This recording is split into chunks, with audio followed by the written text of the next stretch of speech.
Hello students, welcome to Eklavya Snatak. आज की इस वीडियो में जो सब्जेक्ट देखेंगे हम वो है हमारा हिस्ट्री ऑफ इंडिया 1700 टू 1857, यानी कि भारत का इतिहास 1700 से लेकर 1857 तक। बीए प्रोग्राम हिस्ट्री का ये आपका सब्जेक्ट है सेमेस्टर 5 के स्टूडेंट के लिए। आज हम देखेंगे इसका चैप्टर नंबर 3 जो हमारा है ब्रिटिश सत्ता का विस्तार और सुदृढ़ीकरण, ब्रिटिश राज की विचारधाराएं और रणनीतियां, यानी किस तरह से जो ब्रिटिश सत्ता थी वो भारत में विस्तार करती है, कौन कौन सी विचारधाराएं वो लेकर आते हैं, कौन सी रणनीतियां अपनाते हैं, वो सब हम इस चैप्टर में देखेंगे। इससे पहले के 2 चैप्टर हम कंप्लीट कर चुके हैं, तो आप प्लेलिस्ट में जाकर जरूर देख लें। एकलव्य स्नातक फर्स्ट नाम से हमारा टेलीग्राम चैनल है, इसको आप जरूर ज्वाइन करें क्योंकि आपको यहाँ पे पीडीएफ नोट मिल जाएंगे। जो भी लेटेस्ट अपडेट है एग्जाम से संबंधित वो आपको बता दी जाएगी, और जितने भी हमारे चैनल पर वीडियो लिंक आते हैं वो सारे आपको यहाँ पे प्रोवाइड करा दिए जाएंगे। तो अपडेट रहने के लिए आप टेलीग्राम चैनल जो है वो जरूर ज्वाइन करें। इंस्टाग्राम पे फॉलो कर लें, यूजर आईडी है एकलव्य स्टडी पॉइंट। जो भी आपके क्वेश्चन है आप हमसे यहाँ पर पूछ सकते हैं। तो हमारा सिलेबस जो है उस सिलेबस में टोटल 9 चैप्टर हैं आपके इस बुक से। इसमें हम पहला चैप्टर कर चुके हैं, दूसरा चैप्टर भी हम कर चुके हैं। आज हम देखेंगे 3rd चैप्टर, ठीक है, जो हमारा ब्रिटिश सत्ता का विस्तार और सुदृढ़ीकरण, ब्रिटिश राज की कौन सी विचारधाराएं रहीं, कौन सी रणनीतियां रहीं, इस पर हम डिस्कशन करेंगे। ठीक है, तो चलिए समझते हैं सबसे पहले चैप्टर है क्या। तो भारत में ब्रिटिश औपनिवेशिक शासन, जिसे ब्रिटिश राज कहा जाता है, लगभग 2 शताब्दियों यानी 18वीं सदी के मध्य से लेकर 20वीं सदी के मध्य तक चला। यह शासन उस विचार पर आधारित था कि अंग्रेज सभ्यता लाने वाले हैं जिसे वे स्वायत्त व्यक्ति का बोझ कहते हैं। इसी वैचारिक ढांचे के आधार पर उन्होंने भारत पर राजनीतिक नियंत्रण, आर्थिक शोषण और सांस्कृतिक प्रभुत्व स्थापित किया। यानी ब्रिटिश उपनिवेश जो भारत में आया तो उनका ये कहना था भाई कि ब्रिटिश शासन जो है भारत में इसलिए आया है क्योंकि ये असभ्य लोग हैं, इनके पास सभ्यता नाम की चीज नहीं है, ये अपना विकास नहीं कर सकते, और हमारा कर्तव्य बनता है, यानी स्वायत्त व्यक्ति का ये बोझ है कि हम इनको क्या करें, सभ्य बनाएं। ठीक है, तो इसकी आड़ में इन्होंने क्या किया, भारत के अंदर आप देखेंगे राजनीतिक नियंत्रण स्थापित किया, भारत का जो आर्थिक शोषण किया और अपनी संस्कृति को यहां पर थोपने का प्रयास किया। तो ब्रिटिश ने फूट डालो राज करो, केंद्रीकृत प्रशासन, भारतीय संस्थाओं को कमजोर करना और स्थानीय शक्तियों को नियंत्रित करने जैसी रणनीतियां अपनाई। ठीक है, तो ब्रिटिश ने क्या किया यहाँ पर भाई, हमारे यहाँ जो भी समाज था उस समाज में फूट डालने का प्रयास किया, एक केंद्रीकृत प्रशासन बनाया ताकि पूरे भारत पे कंट्रोल किया जा सके। ठीक है, जितनी भी भारतीय संस्थाएं काम कर रही थी उनको कमजोर किया गया। ठीक है, और स्थानीय शक्तियों को, जो स्थानीय स्तर पर छोटी छोटी शक्तियां थी, उनको भी इन्होंने नियंत्रित करने का काम किया। ठीक है, और आखिर में इन्होंने क्या किया, आर्थिक रूप से भारत को एक कच्चा माल आपूर्ति करने वाला और ब्रिटिश माल का बड़ा बाजार बनाया कि भाई यहाँ पर जो है कच्चे माल जो है यहाँ से लेके जाया जाता था। ब्रिटिश में औद्योगिकरण हो चुका था, वहाँ पे बड़ी बड़ी मशीनें थी, तो यहाँ से कच्चे माल को ले जाकर वहाँ पे बनाया जाता था और बाद में वही सामान लाके भारत में बेचा जाता था। ठीक है, तो बाजार बनाया गया, उद्योगों को नष्ट किया गया और कृषि को नगदी फसलों की ओर मोड़ दिया गया। तो भारत में जो भी औद्योगिक व्यवस्था थी, जो भी हथकरघा या जो भी वास्तुकला वगैरह थी, उन सबको धीरे धीरे स्टेप बाय स्टेप खत्म किया गया, और साथ ही जो कृषि हमारे यहाँ होती थी उस कृषि को भी खत्म करके यहाँ पर आप देखेंगे कृषि का व्यापारीकरण किया गया, नगदी फसलों का उत्पादन शुरू किया गया। तो इन अन्यायपूर्ण नीतियों के बावजूद भारतीय समाज ने लगातार प्रतिरोध किया, और यही शोषण आगे चलकर आप देखेंगे भारतीय राष्ट्रवाद, राजनीतिक जागृति और अंततः स्वतंत्रता आंदोलन बना। तो ये जो नीतियां थी ब्रिटिश की, इसके खिलाफ बाद में आप देखेंगे लोग इकट्ठा होते हैं, जिससे भारतीय राष्ट्रवाद आता है और लोगों की राजनीतिक जागृति जो उत्पन्न होती है, और लोग इसी के चलते आगे चलकर स्वतंत्रता आंदोलन खड़ा करते हैं। ठीक है, चलिए तो औपनिवेशिक विचारधाराएं समझते हैं कि आखिर औपनिवेशिक विचारधाराएं क्या थी। तो देखिए, ईस्ट इंडिया कंपनी जो शुरुआत में सिर्फ एक व्यापारिक संस्था थी, 18वीं सदी में भारतीय शासकों की कमजोरी का फायदा उठाकर धीरे धीरे एक राजनीतिक शक्ति बन गई। यानी ईस्ट इंडिया कंपनी, हमने देखा था पिछले चैप्टर में, एलिजाबेथ ने 1600 में जो एक कंपनी बनाई थी भारत में व्यापार करने के लिए, जो भारत में व्यापार करने आती है वो बाद में यहाँ के जो शासक थे, जो आपस में लड़ते रहते थे, कमजोर थे, उनकी कमजोरियों का फायदा उठाकर वो एक राजनीतिक शक्ति बनकर उभरते हैं। ठीक है ना, राजनीतिक तौर पर वो सक्रिय हो जाते हैं भारत के अंदर। अंग्रेज अपने तकनीकी कौशल, संगठित सेना और सांस्कृतिक श्रेष्ठता बोध के साथ आए। तो उनका ये मानना था भाई हमारी तकनीक अच्छी है, ठीक है, हमारे पास संगठित सेना है और हमारी संस्कृति काफी विकसित है। ठीक है, तो ये सब चीजें जो थी उनके अहम में थी शुरू से ही, जिसे वे अपने शासन को सभ्यतावादी और वैध साबित करने का आधार मानते हैं। तो इसलिए वो कहते हैं भाई हमारे पास ये सारी चीजें हैं, यहाँ के लोगों को समझ नहीं है शासन करने की, तो हम क्या करेंगे, इन्हें सभ्य बनाएंगे और इनको सभ्य बनाने का जो है हमारे पास अधिकार है। ठीक है, क्योंकि असभ्य लोग हैं, इनके पास कोई एक मैप नहीं है, एक शासन व्यवस्था को चलाने का, ये लोग अच्छे से भारत को चला नहीं पा रहे हैं, पूरी व्यवस्था को चला नहीं पा रहे हैं, तो हमारा कर्तव्य बनता है भाई कि हम इनको सिखाएं और यहाँ पर जो भी शासन है उसको चलाएं। विशाल और विविध भारत में उन्होंने तुरंत नियंत्रण के बजाय पहले जानकारी जुटाने और धीरे धीरे प्रभुत्व बढ़ाने की रणनीति अपनाई। तो इन्होंने सबसे पहले क्या किया भाई, पहले समझते हैं कि भारत में क्या चीजें चल रही हैं और किस तरह से लोग जो है भारत का समाज रहता है और किस तरह से यहाँ पे जो राजा हैं या जो भी क्षेत्रीय शक्तियां वो बिहेव करती हैं, उसके अकॉर्डिंग फिर उन्होंने क्या किया, धीरे धीरे अपनी रणनीति बनाई कि किस तरह से भारत को जो है कैप्चर किया जाए। उनकी साम्राज्यवादी विचारधाराओं ने भारत की राजनीति, प्रशासन और सामाजिक संस्कृत ढांचे को गहराई से प्रभावित किया। ठीक है, तो बाद में जब इनकी विचार उभर कर आते हैं, वो भारतीय समाज को हर क्षेत्र में प्रभावित करते हैं, चाहे वो राजनीति हो, चाहे वो प्रशासनिक हो, चाहे वो समाज या इनकी संस्कृति हो, तो सबको जो है ब्रिटिश ने प्रभावित किया अपनी रणनीतियों से। तो ब्रिटिश राज की प्राच्य विचारधारा सबसे प्रथम रही। तो प्राच्यवाद क्या होता है, तो समझिए, प्राच्यवाद वह सोच थी जिसमें ब्रिटिश विद्वान भारत को अन्य पूर्वी देशों को रहस्यमयी, पिछड़ा और अविकसित दिखाते थे। वे खुद को आधुनिक, सभ्य और श्रेष्ठ बताते थे ताकि लगे कि भारत पर उनका शासन सभ्यता मिशन है। यानी उनकी एक प्राच्यवाद सोच थी कि भारत भाई जो है वो असभ्य लोग रहते हैं यहाँ पर, ठीक है, रहस्यमयी है, पिछड़े हुए हैं, इनको शासन प्रशासन की समझ नहीं है। ठीक है, वहीं अपनी तुलना जब भारत से करते हैं तो कहते हैं भाई हम जो है ज्यादा आधुनिक हैं, सभ्य हैं, श्रेष्ठ हैं, हमको हर चीज की नॉलेज है, तो हमें क्या करना चाहिए भाई, इनको ये सारी चीजें सिखानी चाहिए। ठीक है, तो प्राच्यवादी छवियों का उद्देश्य क्या था, तो प्राच्यवादी चित्रण का मुख्य उद्देश्य भारत को पश्चिम से हीन और अक्षम दिखाना था ताकि ब्रिटिश शासन को वैध, आवश्यक और उपकार जैसा प्रस्तुत किया जा सके। यानी ये क्या दिखाना चाहते थे, भारत लोग जो हैं पश्चिम से काफी हीन है, उनको किसी चीज की समझ नहीं है, अक्षम है यानी उनको किसी काम का तरीका नहीं पता है। ठीक है, और वहीं वो कहते हैं भाई इन सब चीजों को अगर सिखाना है इन्हें, तो हमें क्या करना पड़ेगा भाई, शासन इनको सिखाने के लिए वैध रूप में ये सारी चीजें करनी पड़ेंगी। ठीक है, तो ये वैध ठहराते थे हर चीज को और दिखाते थे कि भाई यहाँ पर ये सारे काम जो है वो आवश्यक हैं और उपकार की दृष्टि से किए जा रहे हैं, यानी हम भारतीय लोगों पर उपकार कर रहे हैं, इनको जो चीजें सिखा रहे हैं। ठीक है, इस तरह से वे दिखाते थे कि अंग्रेज भारत में ज्ञान, सुधार और आधुनिकता ला रहे हैं। यानी वो बता रहे हैं कि भाई हम भारत को ज्ञान दे रहे हैं, यहाँ पे सुधार कर रहे हैं, आधुनिकता इनको सिखा रहे हैं क्या होती है। ठीक है, जिसमें ये सब लोग काफी पिछड़े हुए हैं। यानी ये अपने जो भी काम यहाँ पर कर रहे थे उनको वैध दिखाने के लिए उपकार का नाम दे रहे थे, या कह रहे थे भाई ज्ञान का नाम दे रहे थे कि हम इन लोगों को सिखा रहे हैं, इनको सभ्य बना रहे हैं। ये उनकी जो थी सोच थी। मध्यकाल से औपनिवेशिक युग तक पूर्व की छवि। ठीक है, तो अगर आप मध्यकाल से औपनिवेशिक युग तक पूर्व की छवि देखेंगे तो मध्ययुगीन ईसाई विचारकों में पूर्व को रहस्यमय और अंधकार की भूमि माना गया कि भाई यहाँ पर जो है ये पूरी भूमि जो है रहस्य से भरी पड़ी है, यहाँ पे किसी को पता नहीं है भाई क्या होता है क्या नहीं होता है। ठीक है, यहाँ पर पूरा अंधकार है, किसी को ज्ञान नहीं है, व्यवस्थाएं ऐसे ही चल रही हैं, कोई देखरेख करने वाला नहीं है। ज्ञानोदय काल में पूर्व को तर्कहीन और पिछड़ा बताया गया कि भाई इन लोगों का जो भी काम करने का तरीका है या जो भी शासन प्रशासन चलाते हैं ये तर्कहीन है, कुछ भी व्यवस्थित ढंग से नहीं है। ठीक है, और पिछड़ा बताते हैं। औपनिवेशिक युग में ब्रिटिशों ने इस उस स्थान की तरह पेश किया जिसे वे सुधार सकते हैं। ठीक है ना, तो ब्रिटिश जो प्राच्यवादी इतिहासकार रहे हैं या जो उनकी सोच रही है यही थी भाई कि ये एरिया पूरा पिछड़ा हुआ है और इसे हम लोग ही जाकर सुधार सकते हैं, ये इनकी विचार रहे। यह सोच उनकी नीतियों पर गहराई से प्रभावित करती है और यही जो सोच थी उनकी नीतियों में भी आपको दिखाई देती है कि यहाँ पे जो भी उन्होंने नीतियां अपनाई इसी सोच के आधार पर अपनाई। ठीक है, वॉरेन हेस्टिंग्स और भारतीय ज्ञान का अध्ययन। तो भारत के पहले गवर्नर जनरल वॉरेन हेस्टिंग्स का मानना था कि भारत पर शासन करने के लिए भारत को समझना जरूरी है। ठीक है, अगर आप भारत में एक राजनीतिक और प्रशासनिक व्यवस्था अपनाना चाहते हैं तो पहले भारत को समझना जरूरी है। ठीक है, ये सोच किसकी थी, वॉरेन हेस्टिंग्स की। इसलिए उन्होंने भारतीय इतिहास, संस्कृति, धर्म और भाषाओं के अध्ययन को बढ़ावा दिया ताकि प्रशासन बेहतर ढंग से करा जा सके। ठीक है, तो वो क्या करते हैं भाई, यहाँ पर जब आते हैं तो कहते हैं सबसे पहले भारत को समझना जरूरी है कि भाई आखिर इनका इतिहास क्या है, इनकी संस्कृति क्या है, इनका धर्म क्या है, इनकी भाषा क्या है, इनका कल्चर क्या है। इनको अगर हम अच्छे से समझ जाएंगे तो इनको जो है अपने हिसाब से ढालना जो है आसान हो जाएगा और प्रशासन को भी हम क्या कर सकते हैं, बेहतर ढंग से यहाँ पर चला सकते हैं। ठीक है, तो ये जो थी वॉरेन हेस्टिंग्स की सोच थी।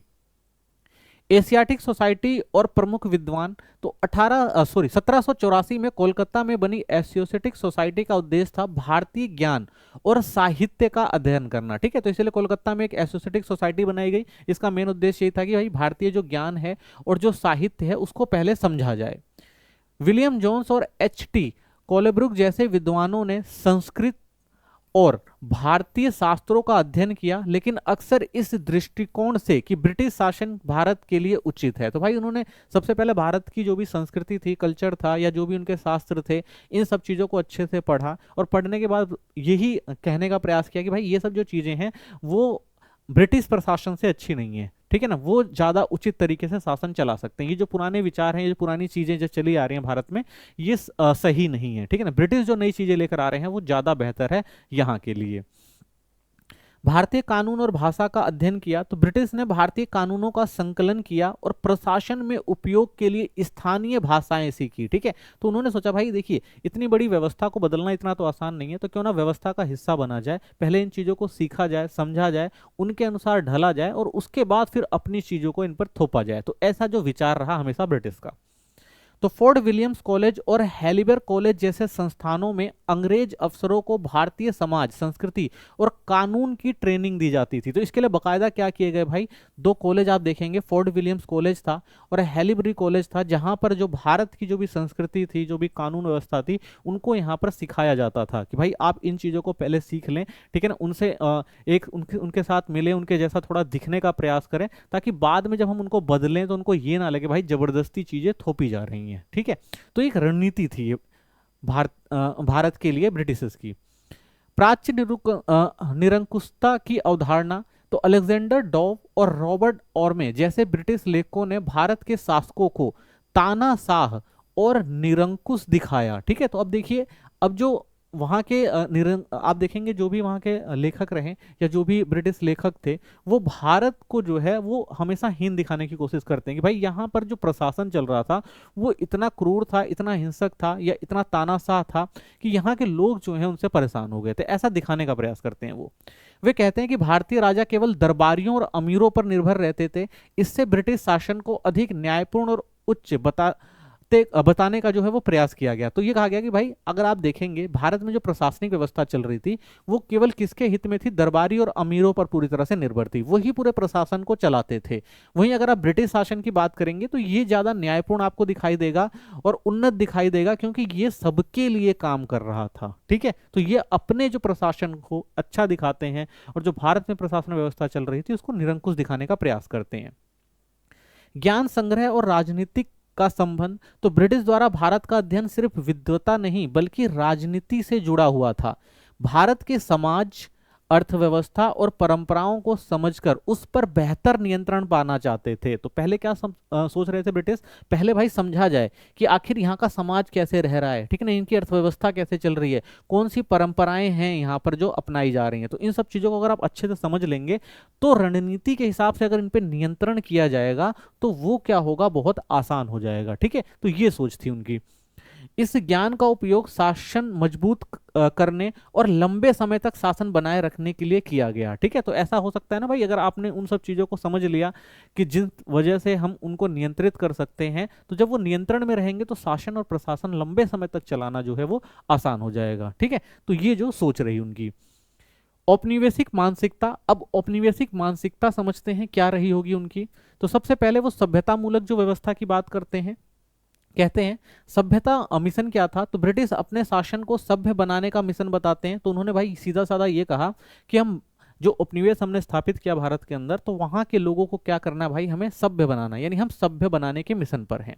उनका दावा था कि भारत जैसे देशों को वे शिक्षित, आधुनिक और विकसित बनाना चाहते थे, यानी वो भारत में क्या एक भाई अच्छी शिक्षा लाना चाहते थे, उनको आधुनिक स्तर पर विकसित करना चाहते थे। तो ये जो है वो लोग एक सभ्यता मिशन की बात करते हैं भारत में जो उन्होंने उपनिवेश स्थापित किया। यह विचार सभ्यता मिशन कहलाता था, जिससे वे अपने शासन को नैतिक और सही मानते थे, ठीक है। तो उन्होंने कहा भाई हमारा प्रशासन है बिल्कुल नैतिक है, सही है, क्योंकि भारतीय समाज पूरी तरह से पिछड़ा हुआ है, हम एक मिशन पर हैं, इनको शिक्षित, आधुनिक और विकसित बनाना चाहते हैं, ठीक है।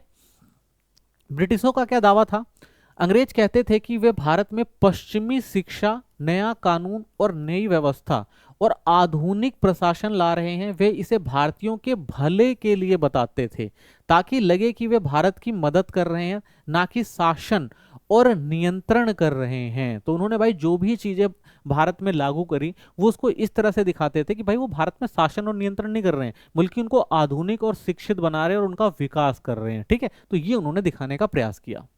असल उद्देश्य अगर आप देखेंगे तो क्या था, यह सभ्यता मिशन असल में ब्रिटिश शासन और शोषण को छिपाने का बहाना था। यानी वो जो विकास की बात कर रहे हैं वो इसलिए कर रहे थे ताकि वो जो शोषण कर रहे थे भारत में उनको छिपाया जा सके। वे भारत की अर्थव्यवस्था को लूट रहे थे, संस्कृति को कमजोर कर रहे थे और राजनीति पर आप देखेंगे पूरा नियंत्रण चाहते थे। यानी मेन मकसद तो भाई उनका क्या था कि वो आर्थिक रूप से संपन्न होना चाहते थे। यहाँ पर जितनी भी भारत में आर्थिक संपदा थी, संसाधन थे, उनका पूरा इस्तेमाल करना चाहते थे। ठीक है, और ये तभी हो सकता था जब क्या किया जाए, उनको आंतरिक तौर पर कमजोर किया जाए। तो यहाँ पर आप देखेंगे इसीलिए उन्होंने सबसे पहले भारत संस्कृति को कमजोर करने का प्रयास किया। ठीक है, और उसके बाद राजनीतिक पूरा नियंत्रण लिया ताकि प्रशासनिक व्यवस्था को अपने हिसाब से चलाया जा सके। ठीक है, तब वो आसानी से भारत के अंदर कोई भी काम कर सकते थे। तो इसलिए उन्होंने ये सारी चीजें करी। तो सभ्यता का नाम सिर्फ उनके असली मकसद को छिपाने का तरीका था। यानी वो जो बात कर रहे थे ना, भारत को सभ्य बना रहे हैं, ठीक है, तो वो तो सिर्फ ये जो लूट खसोट कर रहे थे उनको छिपाने के लिए कवर था कि भाई वो दिखा तो रहे थे कि हम इनको सभ्य बना रहे हैं, लेकिन असली मकसद जो था उनका भारत के संसाधनों को लूटना था। नस्लीय श्रेष्ठता का विचार, तो ब्रिटिश खुद को जन्म से श्रेष्ठ और भारतीयों को कमतर मानते थे। इसी सोच से वे मानते थे कि उनका भारत पर शासन करना सही है। तो देखिए नस्लीय आप देखेंगे श्रेष्ठता भी थी उनके अंदर कि भाई हम लोग जो हैं ज्यादा श्रेष्ठ हैं। ठीक है, और ये लोग जो हैं भाई वो असभ्य हैं, हम इनको क्या करेंगे भाई, सुधार करेंगे, तो इसलिए हमारा शासन इन पर करना जो है वो बनता है। यह नस्लीय श्रेष्ठता उनके द्वारा किए गए भेदभाव, सांस्कृतिक दमन और सत्ता के अन्यायपूर्ण ढंग को मजबूत करती थी। ठीक है, तो इसीलिए उन्होंने क्या किया भाई, यहाँ पर आप देखेंगे भेदभाव किया, जो हमारी सांस्कृतिक से संबंधित चीजें थी उनको उनको खत्म किया। ठीक है, और जो भी ढांचा था एक तरह से आप देखेंगे तो अन्यायपूर्ण जो ढांचा था उसको उन्होंने क्या किया, मजबूती दी ताकि वो अच्छे से भारत पर कंट्रोल कर सके। ठीक है, तो वो क्या दिखाना चाहते थे, नस्लीय श्रेष्ठता भी दिखाना चाहते थे। भारतीय समाज पर क्या प्रभाव पड़ा, तो सभ्यता मिशन के विचार ने ब्रिटिश नीतियों, शिक्षा, प्रशासन और सामाजिक संबंधों को काफी हद तक आप देखेंगे प्रभावित किया। इससे ऐसी व्यवस्था बनी जिसमें आप देखेंगे अधिकार, शक्ति और लाभ किसके पास रह गया, अंग्रेजों के पास। यानी इन्होंने जो नीति अपनाई उससे भारत में अधिकार लिए और शक्ति उनकी काफी बढ़ी और लाभ तो उनको मिल ही रहा था आर्थिक तौर पर। तो अंग्रेजों के पास रहे जबकि भारतीयों को हंसिए पर रखा गया। ठीक है, तो सारी पावर किसके पास आ गई, ब्रिटिश के पास आ गई, अंग्रेजों के पास आ गई, और भारत में जितने भी लोग थे वो हंसिए पर आ गए। ठीक है, यानी अब उनकी सुनी ही नहीं जा रही थी। श्वेत व्यक्ति दायित्व का सिद्धांत जो देते हैं ब्रिटिश, तो यह सिद्धांत क्या था, श्वेत व्यक्ति का दायित्व वह विचार था जिसमें यूरोपीय उपनिवेशवादी खुद को श्रेष्ठ मानते थे और कहते थे कि गैर श्वेत देशों को सभ्य बनाना उनका कर्तव्य है। इसे रुडयार्ड किपलिंग की 1899 की कविता व्हाइट मैन बर्डन ने सबसे ज्यादा प्रसिद्ध किया। असल में यह नस्लीय श्रेष्ठता का विचार था। ठीक है, तो रुडयार्ड किपलिंग ने जो बुक लिखी थी, कविता लिखी थी व्हाइट मैन्स बर्डन, यानी कि भाई जो असभ्य लोग हैं उनको ठीक करने का हमारा दायित्व है और हम इसे निभा रहे हैं। ठीक है, तो उन्होंने अपनी जो है ये सिद्धांत दे दी थी कि भाई ये हमारे ऊपर बोझ है। वो कहना चाहते हैं कि भाई इन लोगों को जो सुधारना है, सभ्य बनाना है, वो हमारे ऊपर बोझ है और हमें ये करना है। ब्रिटिश का दावा क्या था, अंग्रेज कहते थे कि वे उपनिवेशों में सभ्यता, ईसाई धर्म, आधुनिक शिक्षा, कानून व्यवस्था और उन्नत जीवन शैली ला रहे हैं क्योंकि स्थानीय लोग यह खुद नहीं कर सकते। तो उन्होंने कहा भाई उनको हमें क्या करना है, विकसित करना है, वो खुद से नहीं कर पा रहे हैं, तो हमारा कर्तव्य बनता है ये हम करें।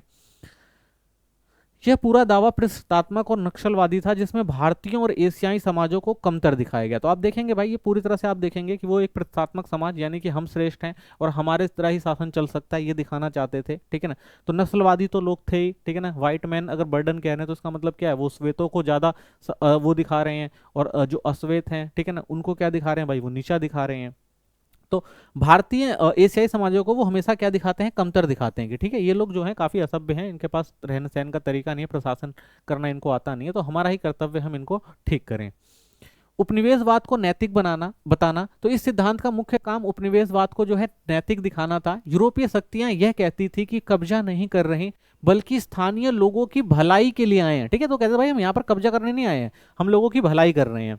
इस तरह वे अपने शासन को परोपकारी और मानव संबंधी मिशन की तरफ प्रस्तुत करते थे कि भाई हम तो इन लोगों का विकास करने आए हैं, परोपकार करने आए हैं।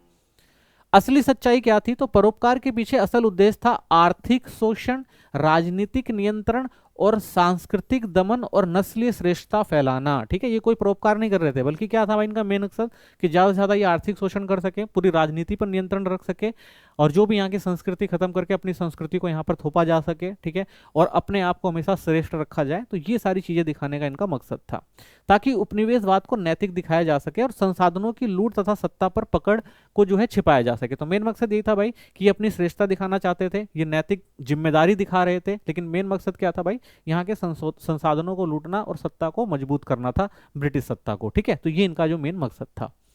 आलोचकों की दृष्टि अगर देखें तो आलोचकों का मानना है कि यह विचार पूरी तरह स्वार्थी और साम्राज्यवादी था। ठीक है, तो आलोचक कहते हैं भाई ये स्वार्थी और साम्राज्यवादी सोच थी, इनका उद्देश्य कोई भलाई नहीं थी, बल्कि शक्ति और क्या करना था भाई? लाभ कमाना था। इसके कारण स्थानीय संस्कृति को, धर्म और परंपराओं को क्या किया गया भाई? नुकसान पहुंचाया गया, हिंसा और दमन बढ़ा और समाजों पर विदेशी मूल्यों का दबाव डाला गया। यानी पूरा आर्थिक शोषण हो रहा था, हमारी संस्कृति, हमारे समाज को नष्ट किया जा रहा था। ठीक है, लोगों को अपने हिसाब से ढाला जा रहा था, ना करने पर हिंसा की जा रही थी। ठीक है, उनका दमन किया जा रहा था। ठीक है, ये सारी चीजें जो थी वो क्या थी भाई? विदेशी मूल्यों को जो बढ़ाना था और हमारे यहाँ जो व्यवस्थाएं चली आ रही थी उनको खत्म करना था। भारत में ब्रिटिश शासन पर क्या प्रभाव हुआ? तो भारत में इस सिद्धांत का गहरा प्रभाव पड़ा। ब्रिटिश अपने शासन को भारतीयों के उत्थान का मिशन बताते थे और शिक्षा, कानून, प्रशासन के नाम पर भारतीयों को अपनी संस्कृति के हिसाब से ढालने लगे। इस नस्लीय भेदभाव, सांस्कृतिक दमन और शक्ति का पूरा संतुलन अंग्रेजों के पक्ष में चला गया। तो ब्रिटिश ने क्या किया भाई? अपनी संस्कृति, अपना जो शिक्षा थी या जो अपना प्रशासन इस तरह से स्थापित किया कि भाई जो व्यवस्थाएं भारत में बड़े समय से चली आ रही थी उनको खत्म करके अपना वर्चस्व जो है इन्होंने स्थापित किया, और पूरा का पूरा जो संतुलन था वो अपनी तरफ जो है झुका लिया अंग्रेजों ने। नस्लीय वर्चस्व क्या था? तो नस्लीय वर्चस्व का मतलब है कि एक नस्ल खुद दूसरी नस्ल से श्रेष्ठ मानना। तो ब्रिटिश राज में कई अंग्रेजी अधिकारी सोचते थे कि श्वेत यूरोपीय लोग श्रेष्ठ हैं और भारतीय जैसे गैर श्वेत लोग हीन हैं। यह सोच उनके प्रशासन, व्यवहार और नीतियों में आप साफ देख सकते हैं। ठीक है, उन्होंने जितनी भी नीतियां बनाई, तो प्रशासन रहा हो, चाहे व्यवहार रहा हो, चाहे नीतियां रही हो, तो ये आपको नस्लीय वर्चस्व हमेशा दिखाई देता ही है। तो ब्रिटिशों की सोच का आधार क्या था? तो यह सोच नस्लीय पदानुक्रम और सामाजिक डार्विनवाद जैसे झूठे वैज्ञानिक सिद्धांतों पर आधारित थी। ठीक है, तो आपने देखा होगा भाई डार्विन का जो सिद्धांत था कि क्रमिक विकास होता है, तो ये सारे पैमाने आप देखेंगे उन्होंने भारतीयों पर थोपने का प्रयास किया। ब्रिटिश शासन मानते थे कि वे स्वाभाविक रूप से अधिक सभ्य हैं और उन्नत हैं, जबकि भारतीय निम्न हैं और मार्गदर्शन योग्य हैं। इसी से वे खुद को शासन करने के लिए सबसे योग्य मानते थे। तो उनका मानना था भाई हम लोग उच्च हैं, हमने अच्छे से प्रशासन व्यवस्था समझी है, संभाली हुई है, यहाँ पर लोगों को समाज को चलाना नहीं आता, ठीक है, व्यवस्थाओं को बनाना नहीं आता, तो ये सारा हमारा कर्तव्य है और हम इन सब चीज़ों को करेंगे। ठीक है, तो ये उनकी सोच का आधार था।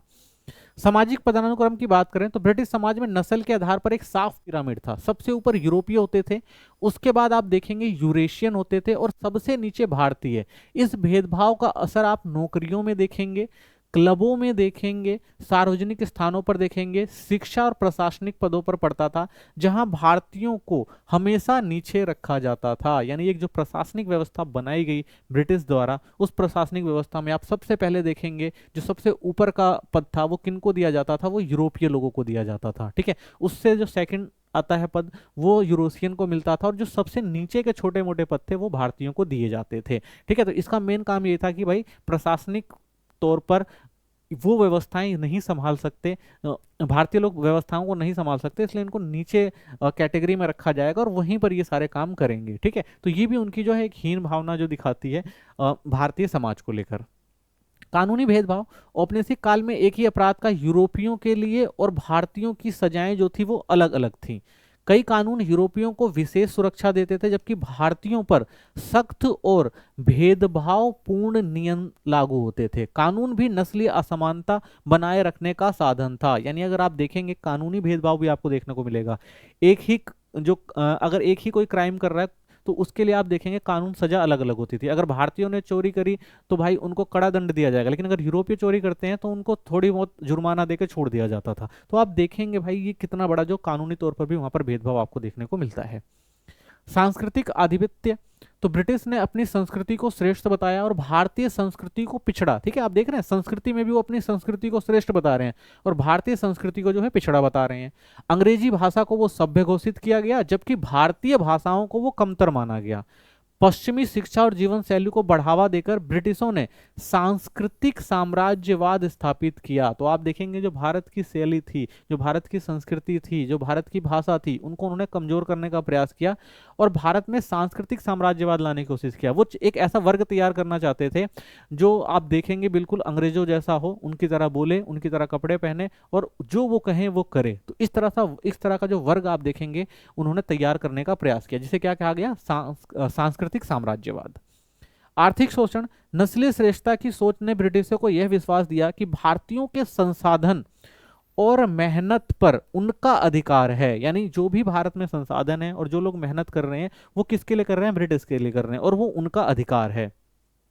उन्होंने भारतीय उद्योग को नष्ट किया, जैसे कच्चा माल इंग्लैंड भेजा और भारत के गरीब बनाते हुए अपनी अर्थव्यवस्था को समृद्ध किया। तो भारत में भाई जो भी हस्तकरघा या जो भी काम होते थे उनको धीरे धीरे क्या किया गया, जो भी छोटे मोटे उद्योग थे उनको खत्म किया गया और यहाँ पे जो सामान बनता था उन सारे सामान को बनाने के लिए जो कच्चा माल इस्तेमाल होता था अब वो यहाँ ना इस्तेमाल करके वो ब्रिटिश लेकर गए। ठीक है ना, ब्रिटेन में लेके गए और वहां पर सामान बनाया और वहां से बना हुआ सामान यहाँ पर बेचने लगे। ठीक है, अगर आप देखेंगे इस तरह से वो क्या कर रहे थे कि हमारे यहाँ जो हमारा एक उद्योग व्यवस्था थी उसको पूरा खत्म करने का प्रयास कर रहे थे। ठीक है, और अपनी जो औद्योगिक व्यवस्था है उसको और ज्यादा समृद्ध करने का प्रयास कर रहे थे। भारतीयों ने कैसे विरोध किया, तो भारतीय राष्ट्रवादियों ने नस्लीय भेदभाव का खुला विरोध किया। नेता, प्रेस, लेखक और समाज सुधारक भारतीय संस्कृति और समानता पर जोर देने लगे। स्वतंत्रता आंदोलन ने नस्लीय वर्चस्व को चुनौती दी और इसे खत्म करने की मांग की। इसी संघर्ष को आजादी की लड़ाई को मजबूत किया। ठीक है, तो ये जो सारी व्यवस्थाएं चली आ रही थी ब्रिटिश द्वारा, जो सुधार लेकर आ रहे थे, सुधार के नाम पे जो आर्थिक शोषण कर रहे थे, ठीक है, और इससे क्या थे भाई, हमारे यहाँ जो देखेंगे बहुत सारे लोग नाराज थे और बाद में यही क्या बनता है भाई, राष्ट्रवादी भारतीय राष्ट्रवादी आंदोलन बनकर उभरता है। लोग संघर्ष करते हैं और ये जो भेदभाव था, जो नस्लीय वर्चस्व था और जो प्रशासनिक व्यवस्थाएं कठोर व्यवस्थाएं बनाई जा रही थी और भारतीयों का शोषण किया जा रहा था, तो इसके खिलाफ जो लोग धीरे धीरे उठकर खड़े होते हैं और एक राष्ट्रीय आंदोलन को जो है वो जन्म देते हैं और आजादी की लड़ाई में लोग जो है सक्रिय हो जाते हैं।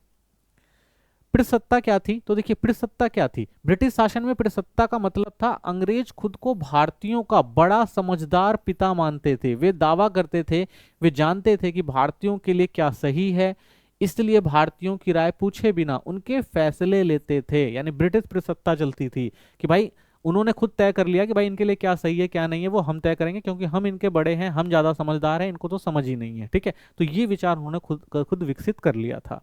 तो यह सोच भारतीय को अक्षम समझने पर आधारित थी। यानी कि भारतीय लोग सक्षम ही नहीं है, उनको कुछ पता ही नहीं है, वो कुछ कर ही नहीं सकते, वो सोच ही नहीं सकते, तो इसलिए इनकी जिम्मेदारी किसने ली हुई है, हमने ली हुई है। ठीक है, तो इसलिए वो क्या समझते थे भाई अपने आप को, भारतीयों का बड़ा समझदार पिता, कि भाई हम इनके लिए जो करेंगे वो सही रहेगा। ठीक है, सत्तावादी शासन था, तो पितृसत्ता शासन में ब्रिटिश अधिकारी अपने मन से निर्णय लेते थे। भारतीयों की इच्छा, आवाज या सहमति का कोई महत्व नहीं था। फैसले पूरी तरह अंग्रेजों के हाथ में थे और भारतीय सिर्फ उनका पालन करने वाले माने जाते थे, कि भाई जो भी उनको समझ में आ रहा है, जिस हिसाब से वो सत्ता चलाना चाहते हैं, जो नियम लागू करना चाहते हैं, जो कानून बनाना चाहते हैं, जैसे भारतीयों को रखना चाहते हैं, उनको वैसे रहना चाहिए। ठीक है, तो ये जो थी उनकी एक सोच थी और इस तरह से उन्होंने सत्ता चलाने का जो है प्रयास किया।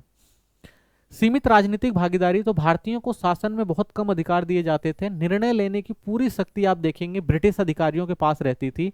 भारतीयों की प्रशासन में भागीदारी सिर्फ दिखावे की होती थी, जिससे वे सत्ता से दूर ही रह जाते थे। यानी भारतीयों को प्रशासनिक व्यवस्था में अगर शामिल भी किया गया था तो भाई उनको कोई अधिकार नहीं था कि वो कुछ बात रख सकें, उनको बस जो ऑर्डर दिया जाता था उनको बस वो फॉलो करना होता था। ठीक है, वो अपनी बात नहीं रख सकते थे। सामाजिक इंजीनियरिंग, तो ब्रिटिश कहते थे कि वे भारतीय समाज को सुधार रहे हैं, इसलिए उन्होंने पश्चिम शिक्षा, नए कानून और विभिन्न सुधार लागू किए गए। ठीक है, तो यहाँ पर जो भी वो व्यवस्थाओं में परिवर्तन लेकर आ रहे थे वो दिखाने के लिए कि हम इन्हें विकसित करना चाहते हैं। ये सुधार भारतीय समाज की जरूरतों और परंपराओं को समझे बिना किए गए और अक्सर भारतीयों पर थोपे गए। तो भारत की क्या संस्कृति है, भारत लोग किस तरह से रहते हैं, ठीक है ना, उनकी क्या सोच है, वो उन सब चीज़ों से कुछ लेना देना नहीं था भाई। बस जो भी उनके मन में आता था, जो भी वो नियम और कानून बनाते थे, वो जबरदस्ती क्या करते थे, भारतीयों पर थोप दिए जाते थे। ठीक है। तो सांस्कृतिक आत्मसात आप देखेंगे, प्रसत्ता सोच में ब्रिटिश अपनी संस्कृति को श्रेष्ठ मानते थे और चाहते थे कि भारतीय अंग्रेजी भाषा, पहनावा और पश्चिमी तौर तरीके अपनाए। आधुनिकता के नाम पर भारतीय संस्कृति को कमतर दिखाया गया, जो सांस्कृतिक आधिपत्य का दमन का रूप था। यानी कहा गया जो भाई पिछले लोग हैं, पिछली संस्कृति को फॉलो करते हैं, अगर आपको आधुनिक और विकसित होना है तो पश्चिम के जो भी विचार हैं, जो भी भाषा हैं, उनको आप अपनाएंगे, तभी आप जाके आगे बढ़ सकते हैं या विकसित हो सकते हैं। तो इसलिए आप देखेंगे एक सांस्कृतिक आधिपत्य जो है वो भारतीयों पर थोपा गया, ठीक है, और उनकी संस्कृतियों का जो है दमन किया गया। शोषण का औचित्य, तो ब्रिटिश सुधार कल्याण की बातें करते थे, लेकिन असल में लक्ष्य भारत के संसाधनों का शोषण और ब्रिटिश उद्योगों को लाभ कमाना था। तो मेन मकसद क्या था भाई, इनको जो हमारे संसाधन थे उनका शोषण करना था और ब्रिटिश जो उद्योग थे उनको लाभ देना था, ठीक है। प्रसत्ता इसी शोषण को भलाई की तरह दिखाने का साधन थी, जिससे उनका आर्थिक फायदा जो है ज्यादा दिखाया जाए, ठीक है ना, तो आर्थिक फायदा छिपाया जा सके। तो उसने बस यही सोचा कि भाई हम अपना जो भी आर्थिक फायदा उठा रहे हैं वो एक तरफ छिप जाए और जो हमारी विकास की विचारधारा है वो सामने रहे, ताकि सबको ये लगे कि भाई हम तो भारतीयों का विकास कर रहे हैं, ठीक है। और वो जो आर्थिक शोषण कर रहे थे उनको वो छुपाना चाहते थे पूरी दुनिया से। भारतीयों की नाराजगी और विरोध, तो भारतीयों का अक्षम मानने का ब्रिटिश रवैया उन्हें अपमानजनक लगा। राजनीतिक अधिकार ना मिलने से आप देखेंगे असंतोष बढ़ गया। भारतीय नेताओं, बुद्धिजीवियों और समाज सुधारकों ने इस सोच का विरोध किया और बराबरी की मांग उठाई, ठीक है। तो एक समय तक भाई लोग काफी निराश हो गए। जब निराश हो गए तो उन्होंने देखा भाई जो ब्रिटिश की जो हमें अक्षम समझने की जो नीति है वो हमारे लिए क्या है भाई, एक अपमानजनक है, क्योंकि हमारा इतना प्राचीन विरासत रहा है, इतने सभ्य और संस्कृति रही है हमारी, ठीक है ना, इतना हमने हर क्षेत्र में काम किया और हमें असक्षम बनाकर हमें अपमान दिया जा रहा है, तो ये चीजें गलत है। तो ये सोचों ने क्या किया भाई, अब लोगों को अपने राजनीतिक अधिकार के लिए खड़ा करना शुरू किया, ठीक है। लोगों में असंतोष बढ़ा कि भाई हमें भी क्या चाहिए, भागीदारी चाहिए, सुधार होने चाहिए, हमें भी भाई सत्ता में भागीदारी चाहिए। हमारा देश है, हम लोग यहाँ पर शुरू से रह रहे हैं, आप लोग बाहर से आए हुए हैं और हमारे ऊपर जो है शासन कर रहे हैं, ये चीज गलत है, हमें अधिकार मिलने चाहिए हमारे देश के अंदर। तो लोगों ने क्या किया भाई, आवाज उठानी शुरू करी कि भाई हमें भी बराबरी का हक मिलना चाहिए। राष्ट्रवाद का आप देखेंगे विकास होता है। तो ब्रिटिश के प्रस्तात्मक रवैये ने भारतीयों को एहसास दिलाया कि खुद शासन करने में वो सक्षम है, ठीक है। तब उन्होंने कहा भाई कि जो आप ये चीजें हमारे ऊपर थोप रहे हैं, एक प्रस्तात्मक रवैया जो आपने अपना रखा है, आप हमारे बड़े पिता की तरह बिहेव कर रहे हैं, ये गलत है, ठीक है। हम खुद सक्षम हैं, हम खुद अपना विकास कर सकते हैं, आपकी हमें जरूरत नहीं है। इससे आप देखेंगे राष्ट्रवाद की भावना जो है मजबूत होती है। लोगों ने क्या किया भाई, स्वतंत्र आंदोलन तेज किया कि भाई हमें भी स्वतंत्रता चाहिए, हम अपना प्रशासन खुद चला सकते हैं, आप बाहरी लोग हैं, आप हमें नहीं बताएंगे कि हमें किस तरह से अपने देश को चलाना है। तो प्रसत्ता के खिलाफ संघर्ष ने भारतीयों की आजादी की ओर संगठित किया। तो भाई लोगों ने क्या किया, ये जो एक प्रसत्तात्मक जो सत्ता चला रहे थे ब्रिटिश, उनको खत्म करने के लिए लोगों ने संघर्ष शुरू किया और आजादी के लिए लोग संगठित हुए कि भाई हम खुद आजाद होकर अपने जो विकास है कर सकते हैं, हमें आपके मार्गदर्शन की कोई जरूरत नहीं है। ब्रिटिश राज की उपयोगितावादी विचारधारा, तो देखिए उपयोगितावाद क्या था। उपयोगितावाद वह विचार था जिसमें कहा गया कि ऐसी नीतियां बनाओ जो अधिकतम लोगों को अधिकतम लाभ दे। तो James Mill, John Stuart Mill, Ricardo और माल्थस जैसे विचारकों ने ब्रिटिश शासन को प्रभावित किया, लेकिन लाभ की परिभाषा अंग्रेज अपने नजरिए से तय करते थे, ना कि भारतीय जरूरतों को देखकर, ठीक है। तो भाई अगर उपयोगितावाद यही कहता है कि ऐसी नीतियां बनाओ जिससे अधिकतम लोगों को लाभ हो, तो ये नीतियों को गलत तरीके से पेश किया गया किसने, ब्रिटिशियों ने। वो क्या कहना चाहते थे भाई कि हम इन लोगों ज्यादा से ज्यादा लोगों को फायदा पहुंचाना चाहते हैं, इसलिए हम ये नीतियां अपना रहे हैं, ठीक है। लेकिन वो अपने फायदे के लिए कर रहे थे, भारतीयों के फायदे के लिए नहीं कर रहे थे, ठीक है। तो ये चीज आप देखते हैं।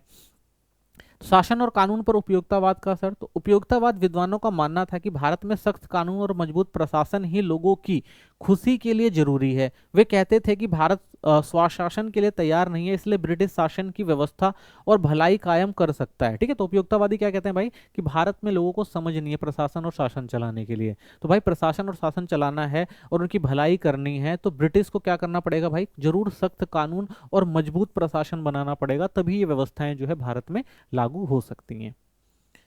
कठोर औपनिवेशिक प्रशासन, तो इसीलिए उन्होंने क्या किया भाई, कठोर औपनिवेशिक प्रशासन की नीति अपनाई, जो ये भी दिखाने का प्रयास करती है कि भाई ऐसा करना भारत में जरूरी था, ठीक है। तो ऐसा आप देखेंगे उपयोगितावादी जो लोग हैं वो सोचते थे।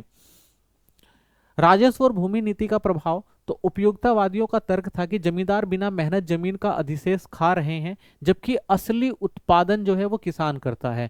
इसलिए वे चाहते थे कि राज्य सीधे किसानों से लगान वसूले और जमींदारों की शक्ति घटे। इसी कारण उपयोगितावादी रैयतवाड़ी व्यवस्था के समर्थक थे, जिसमें किसान सीधे सरकार से जुड़े होते थे। ठीक है, तो उपयोगितावादी मानते हैं कि भाई जो कनेक्शन होना चाहिए वो किसान का डायरेक्ट ब्रिटिश सरकार से होना चाहिए। जो बिचौलिए हैं वो क्या कर रहे हैं, आर्थिक शोषण कर रहे हैं किसानों का, और इसलिए किसान जो है वो अपना विकास नहीं कर पा रहे हैं। ठीक है, तो इसलिए सारी समस्याएं हो रही हैं।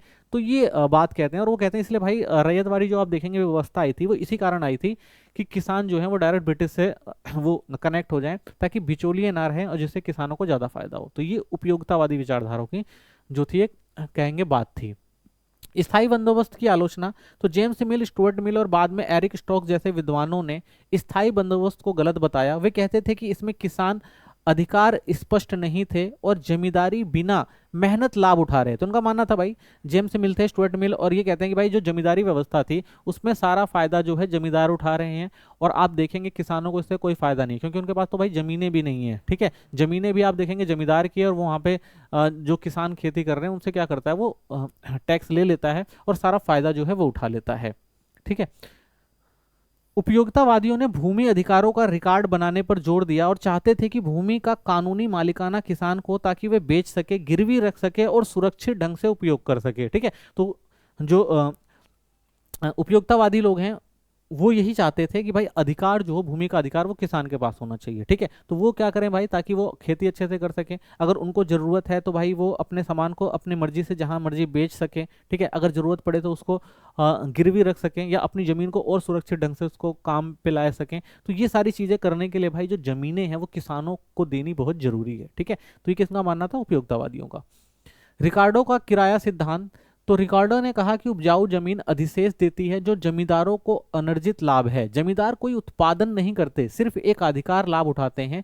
इस सिद्धांत के आधार पर उपयोगितावादियों ने कहा कि राज्य का राजस्व का बड़ा हिस्सा लेना चाहिए और जमींदारों की भूमिका कम कर देनी चाहिए। तो उपयोगितावादी यही कहते हैं भाई कि जो एक स्थायी बंदोबस्त चल रहा है वो गलत चीज है। उनका कहना था भाई जो भी किसान उत्पादन कर रहे हैं उनका डायरेक्ट कॉन्टेक्ट किससे होना चाहिए भाई, वो प्रशासन से होना चाहिए, क्योंकि बीच में जो बिचौलिए हैं वो कोई मेहनत का काम नहीं करते, कुछ नहीं करते, लेकिन एक मोटी रकम ले जाते हैं। ठीक है, तो इससे आप देखेंगे जो प्रशासनिक व्यवस्थाएं उनको अच्छे से वो नहीं मिल पाता, कर नहीं मिल पाता, और सारा कर जो है वो जमींदार खा जाते हैं। तो इस व्यवस्था को बदलना बहुत जरूरी है, ऐसा मानना था। भारतीय समाज में लागू करने की चुनौतियां, तो उपयोगितावादी नीतियां अक्सर विफल रही क्योंकि वे भारतीय समाज की जाति संरचना, स्थानीय रीति रिवाज और कृषि परंपराओं पर आर्थिक विविधता को नहीं समझ पाई। ब्रिटिश यह मानकर चलते थे कि वे सबसे बेहतर जानते हैं, इसलिए नीतियां भारतीय समाज के अनुरूप नहीं बन पाई और प्रशासनिक क्षमता भी जो थी वो सीमित हो गई। तो भाई उपयोगितावादियों ने जो बात करी कि भाई ऐसा करना चाहिए, तो ऐसा करना सही नहीं हो पाया। वो इसलिए नहीं हो पाया क्योंकि वो भारतीय समाज को जानते नहीं थे, उनकी जाति संरचना को जानते नहीं थे, किस तरह से भाई किसान का और जमींदार का क्या रिश्ता है, ये भी चीजें उनको पता नहीं थी। ठीक है, तो जो भी नीति और नियम बनाए गए इनके द्वारा या जो कहे गए वो उस तरह से लागू करने के बाद सही साबित नहीं हो पाए। ठीक है, तो ये चुनौतियां थी। उपयोगितावाद का वास्तविक औपनिवेशिक उद्देश्य क्या था, तो आप देखेंगे उपयोगितावाद असली मकसद जो है भारतीयों की खुशी नहीं बल्कि ब्रिटिश शासन को मजबूत करना था। तो भाई वो जो नीतियां बनाने की बात कर रहे थे उनका मेन मकसद ये था कि किस तरह से ब्रिटिश सत्ता है उसको मजबूत किया जाए। राजस्व बढ़ाना, कृषि उत्पादन बढ़ाना, सत्ता पर नियंत्रण रखना और औपनिवेशिक व्यवस्था को स्थिर बनाना। वैज्ञानिक सुधार के नाम पर अंग्रेज अपने आर्थिक लाभ और राजनीतिक प्रभुत्व को जो आप देखेंगे वैध ठहरा रहे थे। तो जो भी आप देखेंगे नीतियां बनाई जा रही थी ब्रिटिश के द्वारा, तो उनका मकसद ये नहीं था कि भाई यहाँ पर भलाई की जाए। उनका मेन मकसद ये था कि ज़्यादा से ज़्यादा आर्थिक लाभ कमा सकें और किस तरह से राजनीतिक जो उनका प्रभुत्व बना हुआ है उसको वैध ठहराया जा सके। ठीक है, तो ये जो थी उनकी आप देखेंगे उद्देश्य थे। ब्रिटिश राज की उदारवादी विचारधारा समझते हैं, तो उदारवाद क्या था, तो ब्रिटिश उदारवाद जॉन लॉक और एडम स्मिथ जैसे विचारकों से प्रभावित था। इसका आधार था व्यक्तिगत स्वतंत्रता, अधिकारों की सुरक्षा, मुक्त बाजार और सीमित सरकारी दखल। ठीक है, तो ये आप देखेंगे कि उदारवादी विचारधारा दी गई थी जो ज़्यादातर इसके आप देखेंगे जॉन लॉक जो हैं और एडम स्मिथ ये विचारक थे, तो इन सारी चीज़ों को भारत में भी लागू करने का प्रयास कर रहे थे वो लोग। लेकिन भारत में इन सिद्धांतों को पूरी तरह लागू नहीं किया गया। अंग्रेजों ने इन्हें केवल वहां इस्तेमाल किया जहां उन्हें राजनीतिक या आर्थिक फायदा मिलता था। तो भाई उदारवाद तो ये सारी चीजें कहता है, क्या इन सब चीजों को ब्रिटिश ने पूरी तरह से लागू किया? नहीं। जहां पर उनको फायदा दिखा वहां पर ये कुछ चीजें दी गई, और जहां उनको फायदा नहीं दिया गया, कोई भी आप देखेंगे इसमें से ये जो भी आप देखेंगे उदारवादी चीज थी वो कुछ भी लागू नहीं करी गई भारत के अंदर। प्रशासनिक सुधार आधुनिकीकरण के नाम पर, तो ब्रिटिशों ने उत्तरवादी सोच का उपयोग करके कई आधुनिक संस्थाएं बनाई, जैसे आईसीएस, अंग्रेजी शिक्षा प्रणाली और नए कानून। वे दावा करते थे कि ये सुधार भारत को आधुनिक बना रहे हैं, लेकिन वास्तव में इसमें ब्रिटिश प्रशासन मजबूत हुआ और भारतीयों पर नियंत्रण कसा गया। यानी आप देखेंगे यहाँ पर कानून व्यवस्था जो बनाई गई, ठीक है ना, जो भी कानून बनाया गया या जो भी शिक्षा लाई गई, तो उनका मकसद ये नहीं था कि भाई भारतीयों को सुधार किया जाए, भारतीयों को आधुनिक किया जाए, ठीक है, या उनका विकास किया जाए। उनका मेन मकसद ये था भाई कि किस तरह से इनके द्वारा अपने प्रशासन को मजबूत किया जाए और किस तरह से भारतीयों को कंट्रोल किया जाए, ठीक है। तो ये इनका मेन मकसद था, जो भी आधुनिकीकरण में वो चीजें लेकर आए। आर्थिक नीतियों पर उदारवाद प्लस उपयोगितावाद का प्रभाव आप देखते हैं। तो उदारवाद और उपयोगितावाद दोनों ने मिलकर ब्रिटिश आर्थिक नीतियों को आकार दिया। इनके नाम पर मुक्त व्यापार, नई राजस्व प्रणाली और रेंट सिद्धांत आधारित सुधार लागू किए। तो भाई उपयोगितावादी और उदारवादी जो व्यवस्थाएं, जो विचार थे, उनको मिक्स करके ब्रिटिश ने अपने फायदे के लिए यूज किया। जैसे अपने यहाँ देखेंगे आप, मुक्त व्यापार अपनाया गया इन विचारों से लेकर, नई राजस्व प्रणालियां अपनाई गई, रेंट सिद्धांत पेश किया गया, ठीक है। तो ये सारे सुधार जो वो कर रहे थे, वो किस लिए कर रहे थे भाई? अपने आर्थिक और राजनीतिक फायदे के लिए कर रहे थे। ऐसा नहीं कि भाई ये जो विचारधाराएं थी, जो समाज में बदलाव लाने के लिए जो बताई गई थी, उनका ये अपने हिसाब से इस्तेमाल कर रहे थे। तो इन नीतियों को वैज्ञानिक बताया गया, लेकिन असल उद्देश्य ब्रिटिश राजस्व और लाभ बढ़ाना था। तो भाई कह रहे थे ये बदलाव है, वैज्ञानिक बदलाव है, लेकिन मकसद तो यहाँ पे भी क्या था उनका भाई? ब्रिटिश राजस्व और लाभ को बढ़ाना था।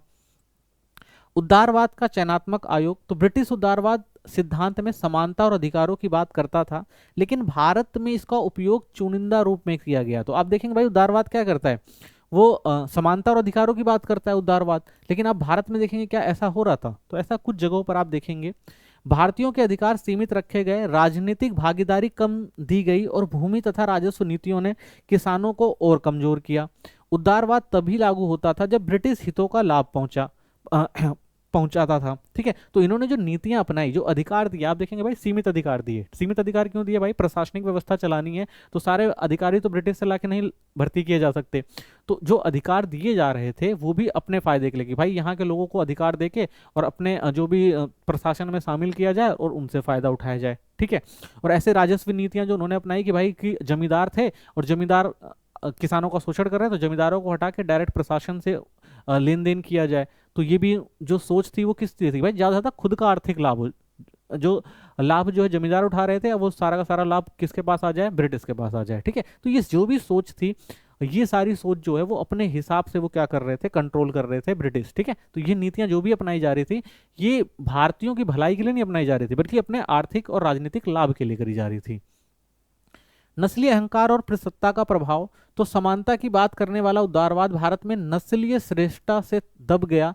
ब्रिटिश भारतीयों को अपरिपक्व और अयोग्य मानते थे। तो भाई एक नस्लीय उनके भेदभाव तो हमेशा से रहा कि वो भारतीयों को समझते थे भाई वो किसी काबिल ही नहीं है, ठीक है ना, वो अयोग्य हैं, वो कोई काम ही नहीं कर सकते, तो इसलिए उन्हें अधिकार नहीं देते थे। तो कहते थे भाई अगर हम इनको देंगे अधिकार तो ये वो काम कर ही नहीं पाएंगे, अयोग्य हैं, इनको समझ ही नहीं है, ठीक है, तो इसलिए अधिकार ही नहीं देते थे। तो नस्लीय भेदभाव, प्रतीकात्मक सोच और सांस्कृतिक दमन ने उदारवाद की मूल भावना को कमजोर कर दिया। तो भाई ये जो सोच थी, चाहे वो प्रतिसत्ता सोच रही हो अंग्रेजों की, ठीक है, या जो नस्लीय भेदभाव रहा हो, या जो सांस्कृतिक तौर पर वो अपने आप को श्रेष्ठ समझते हो, तो इन सब चीजों ने भाई कभी भी जो है उदारवाद को भारत में आने ही नहीं दिया। तो उदारवाद सोच जो है भारत में पूरी तरह से आ ही नहीं पाई। भारत पर उदारवाद का असली प्रभाव, तो उदारवाद भारत में कुछ सकारात्मक परिणाम हुए, जैसे कानूनों का संहिताकरण हुआ, आधुनिक शिक्षा और प्रशासनिक ढांचे की शुरुआत हुई। तो आप देखेंगे भाई कुछ सकारात्मक परिणाम भी देखने को मिलते हैं, जहाँ पे हमको पता लगा भाई कि कानूनों को लिखा जाने लगा, बताया जाने लगा भाई कानून किस तरह से काम करेगा। आधुनिक शिक्षा आई तो लोग जो देश दुनिया से जुड़े, ठीक है, और प्रशासनिक ढांचे की शुरुआत हुई, तो प्रशासनिक जो एक केंद्रीकृत प्रशासनिक व्यवस्था है वो लोगों को समझ में आने लग गई। लेकिन इसके नकारात्मक परिणाम अधिक गहरे थे, जैसे किसानों की बेदखली। लेकिन आप देखेंगे भाई ये जो कानून बनाए जा रहे थे तो इनका फायदा आप कम देखेंगे, नुकसान ज्यादा था। ठीक है, कानून के तहत देखेंगे आप भाई किसानों की जो है पहले उनको जमीन दी गई, लेकिन बाद में जब वो टैक्स नहीं दे पाए तो बेदखली हुई। आर्थिक लूट की गई, यानी ज्यादा ज्यादा फायदा उठाने का काम किया गया। नस्लीय भेदभाव तो हमेशा से रहा ही। कम राजनीतिक अधिकार जो थे वो बहुत कम दिए गए। स्थानीय संस्थाओं को कमजोर किया गया, जो पहले की प्रशासनिक संस्थाएं थी, ग्राम स्तर पर जो भी चीजें होती थी उनको खत्म किया गया।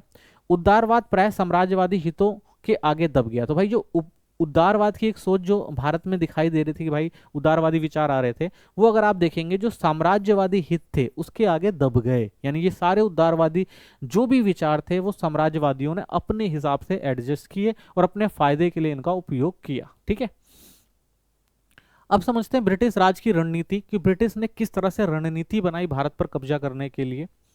तो भारत में ब्रिटिश राज ने लगभग 200 वर्षों तक शासन किया। इस दौरान उन्होंने आप देखेंगे सैन्य शक्ति, प्रशासनिक सुधार और आर्थिक नीतियों और सांस्कृतिक प्रभाव का प्रयोग करके पूरे उपमहाद्वीप को अपना नियंत्रण ले लिया। तो जो ब्रिटिश थे उन्होंने भारत में सिर्फ राजनीतिक सत्ता हासिल नहीं करी, ठीक है ना, तो उन्होंने क्या किया भाई, आर्थिक रूप से, प्रशासनिक रूप से, मानसिक रूप से, सांस्कृतिक रूप से इन सारे प्रभावों पर अपना नियंत्रण किया ताकि यहाँ के लोगों को कंट्रोल किया जा सके।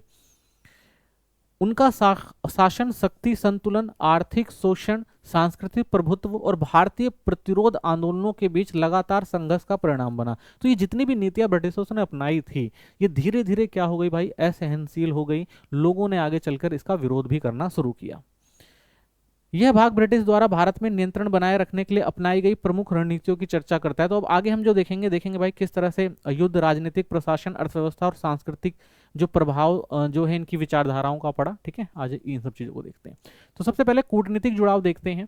रिंग फेंस घेराबंदी की नीति अपनाई इन्होंने। तो रिंग फेंस नीति वॉरेन होस्टिंग द्वारा अपनाई गई ब्रिटिश रणनीति थी, जिसमें ब्रिटिश क्षेत्रों के चारों ओर बफर जोन या घेरा बनाया जाता था। इसके लिए आसपास की रियासतों और आदिवासी क्षेत्रों को या तो अपने प्रभाव में लिया जाता था या उनके साथ गठबंधन किया जाता था। तो रिंग फेंस घेराबंदी क्या थी, ये थी भाई कि जो भी ब्रिटिश के आसपास के क्षेत्र हैं या तो उन पर भाई खुद कब्जा कर लें, अगर उन पर खुद कब्जा नहीं हो रहा है तो क्या करें भाई, उनसे गठबंधन करें कि भाई आप हमारे साथ रहो तो आपको ज्यादा फायदा होगा। तो इसके तहत वो क्या करते थे भाई, उन पर कंट्रोल करते थे, यानी जो भी रियासतें और जो भी क्षेत्र होते थे उनको अपने साथ लेने का प्रयास किया जाता था। ठीक है, उद्देश्य क्या था, ब्रिटिश क्षेत्रों की सुरक्षा करना। तो इससे क्या होगा भाई कि आसपास के अगर पूरे क्षेत्र ब्रिटिश कंट्रोल में रहेंगे तो आसानी से वो अपनी सुरक्षा कर सकते थे।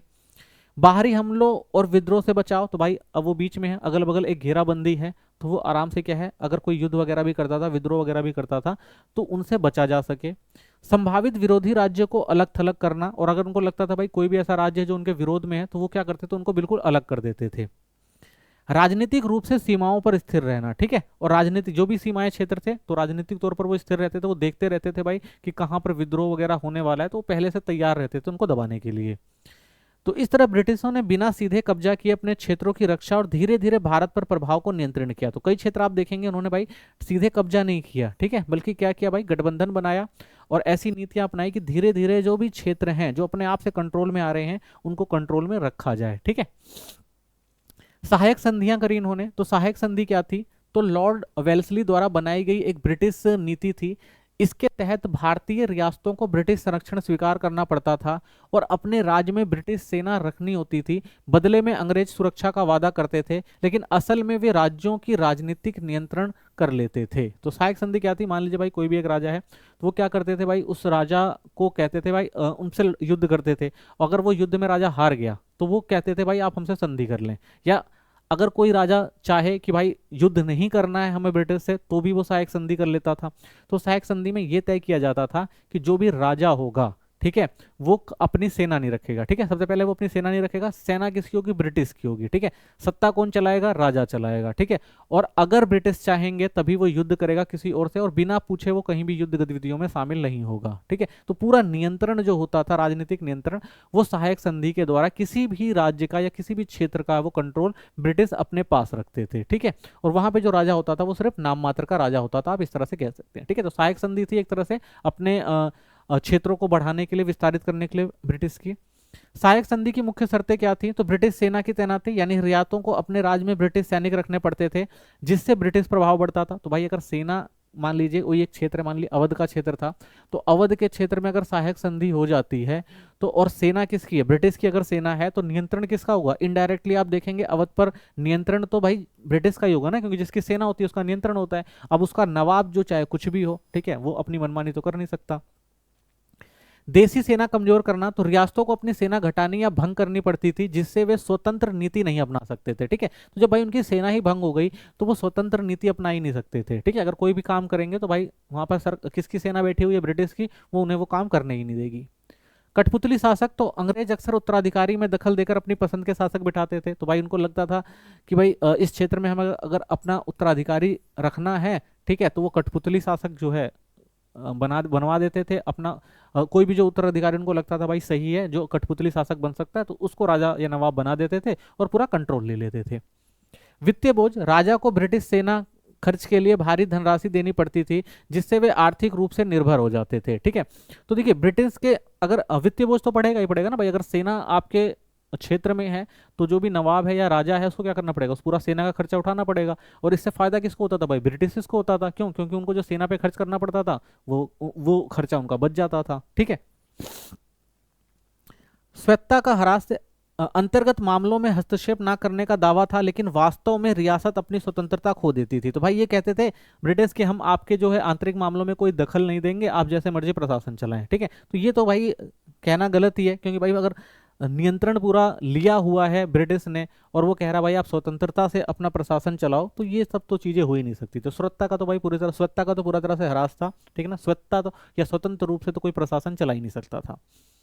महत्व क्या था, तो सहायक संधि ने बिना युद्ध और बिना सीधे विलय के ब्रिटिशों को पूरा भारत पर राजनीतिक नियंत्रण फैलाने का सबसे आसान रास्ता दिया, ठीक है। तो क्या फायदा हो गया भाई, ना उनको युद्ध करना पड़ा, ठीक है, और ना ही उन्होंने उस सत्ता को ब्रिटिश में विलय किया, लेकिन उसके बाद भी आप देखेंगे पूरा नियंत्रण जो है किसका हो गया, ब्रिटिश का हो गया, ठीक है। तो आप देखेंगे सहायक गठबंधन को स्वीकार करने वाले राज्य हैदराबाद, मैसूर, तंजौर, अवध, पेशावा, भोसले, सिंधिया, ठीक है। तो ये सारे जो क्षेत्र देखेंगे आप, इन सारे क्षेत्रों पर जो है सहायक संधि के द्वारा जो है ब्रिटिश ने यानी अंग्रेजों ने कंट्रोल किया था।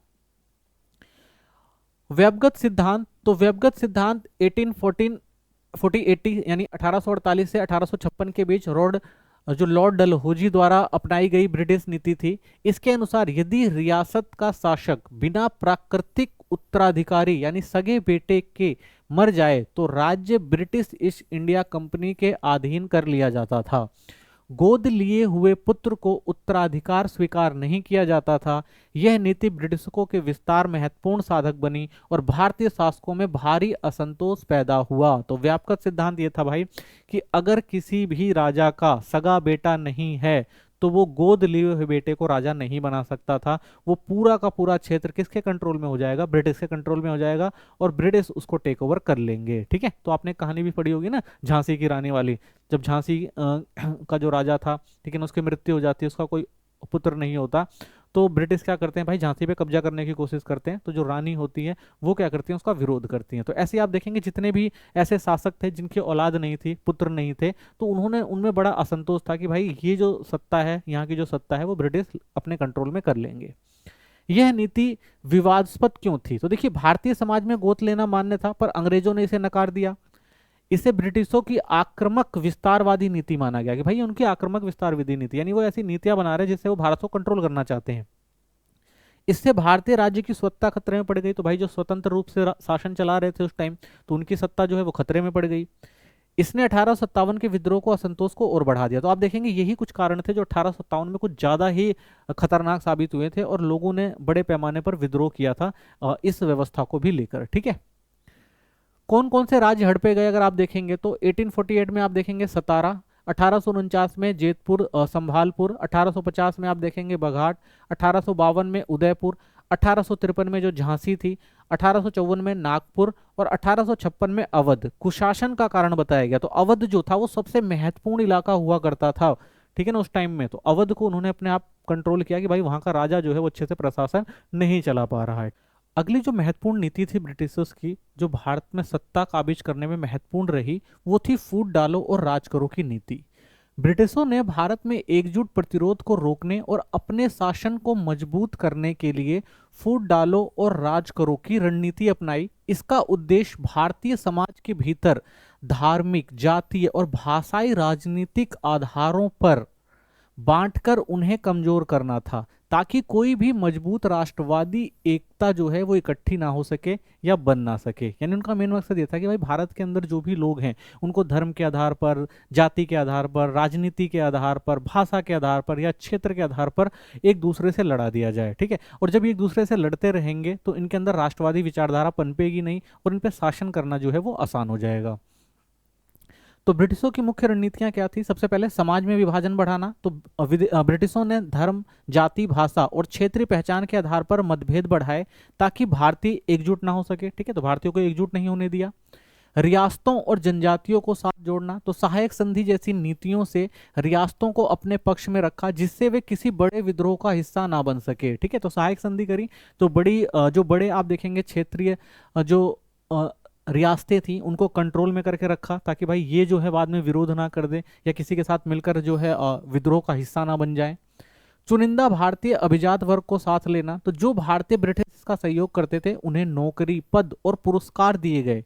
इससे भारतीय समाज में विभाजन पैदा हुआ। तो आप देखेंगे भाई इन्होंने क्या किया कि भारत में कुछ ऐसे वर्ग तैयार किए जिनको वो नौकरी देते थे, पद देते थे और पुरस्कार देते थे। तो इससे क्या होता था भाई, उनकी जो सामाजिक स्थिति थी वो काफी ऊंची हो जाती थी। तो बहुत सारे लोग जो थे उनसे भेदभाव करने लग गए।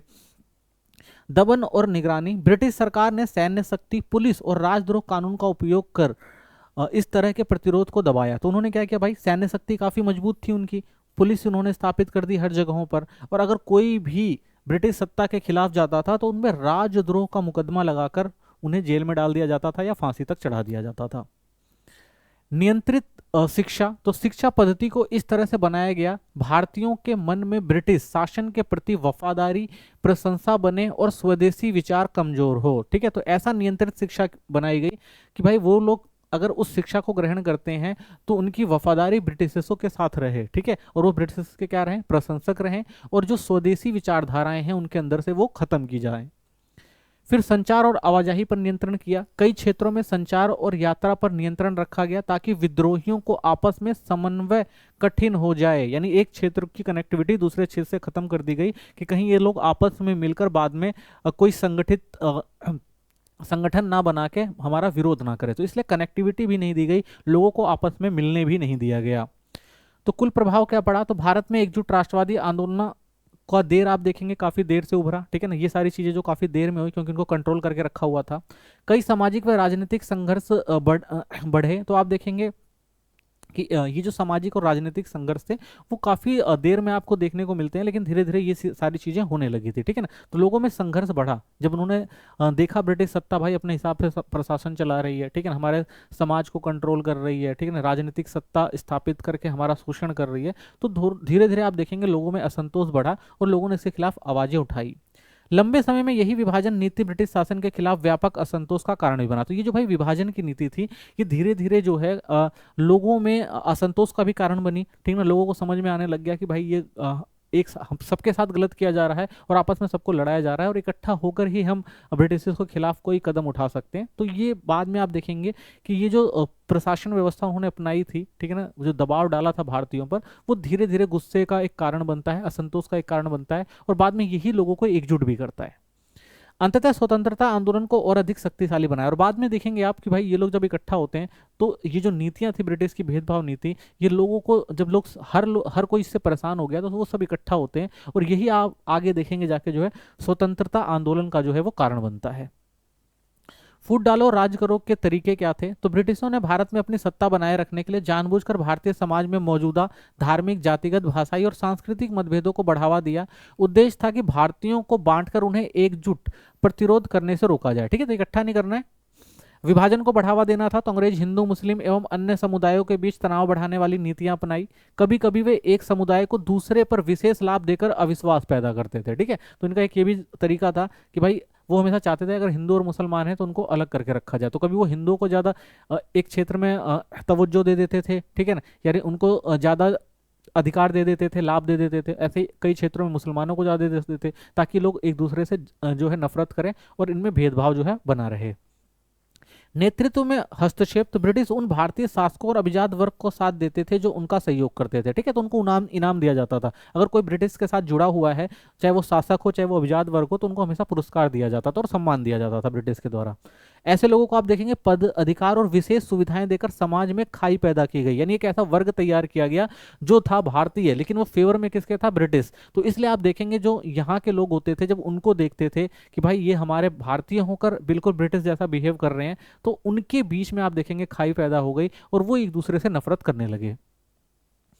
मतभेदों को संस्थागत बनाना, तो सामुदायिक विभाजन को स्थायी बनाने के लिए धर्म आधारित मतदाता क्षेत्र जैसी नीतियां लागू की गई। इससे एकीकृत भारतीय पहचान बनाने में बाधा आई। तो इनकी एक ये भी नीति थी, इन्होंने क्या किया भाई कि धर्म आधार जो धर्म आधारित मतदाता उभारे, यानी कुछ क्षेत्रों को जो है हिंदू और मुसलमान बहुल इलाकों में बांट दिया गया, ठीक है ना, एक धर्म विशेष का क्षेत्र बनाया गया, ठीक है। तो इससे क्या हो, सामाजिक विभाजन और ज्यादा हो। सांस्कृतिक मतभेदों का उपयोग किया, अंग्रेजों ने भारतीय भाषाओं, परंपरा और संस्कृतियों को कमतर दिखाया कि भाई भारत में जो भाषाएं हैं, जो संस्कृतियां हैं, या जो भी पढ़ाया लिखाया जाता है, ये सारी पुरानी चीजें हैं, ठीक है, ये आधुनिकता से जुड़ी नहीं हुई है, ये चीजें गलत है। अगर आधुनिक बनना है तो जो ब्रिटिश शिक्षा है उसको अपनाया जाना चाहिए। तो इसके बदले उन्होंने क्या किया भाई, पश्चिम शिक्षा संस्कृति को बढ़ावा दिया, जिससे सांस्कृतिक दूरी बढ़ी और ब्रिटिश प्रशासन मौजूद हुआ। तो अब उन्होंने क्या किया भाई कि जो भारतीय पारंपरिक जो भाषाएं थी या संस्कृतियां थी या जो शिक्षा पद्धति थी उसको खत्म करते हैं वो, और पश्चिमी शिक्षा और संस्कृति को लेकर आते हैं, ठीक है, ताकि एक ऐसा वर्ग तैयार किया जा सके जो किसके प्रति वफादार रहे, ब्रिटिश के। वो हो बेशक से भारतीय, लेकिन वो वफादार किसके प्रति रहे, ब्रिटिश के प्रति। क्यों? क्योंकि उनको भाषा संस्कृति ब्रिटिश के आधार पर जो है सिखाई और पढ़ाई गई।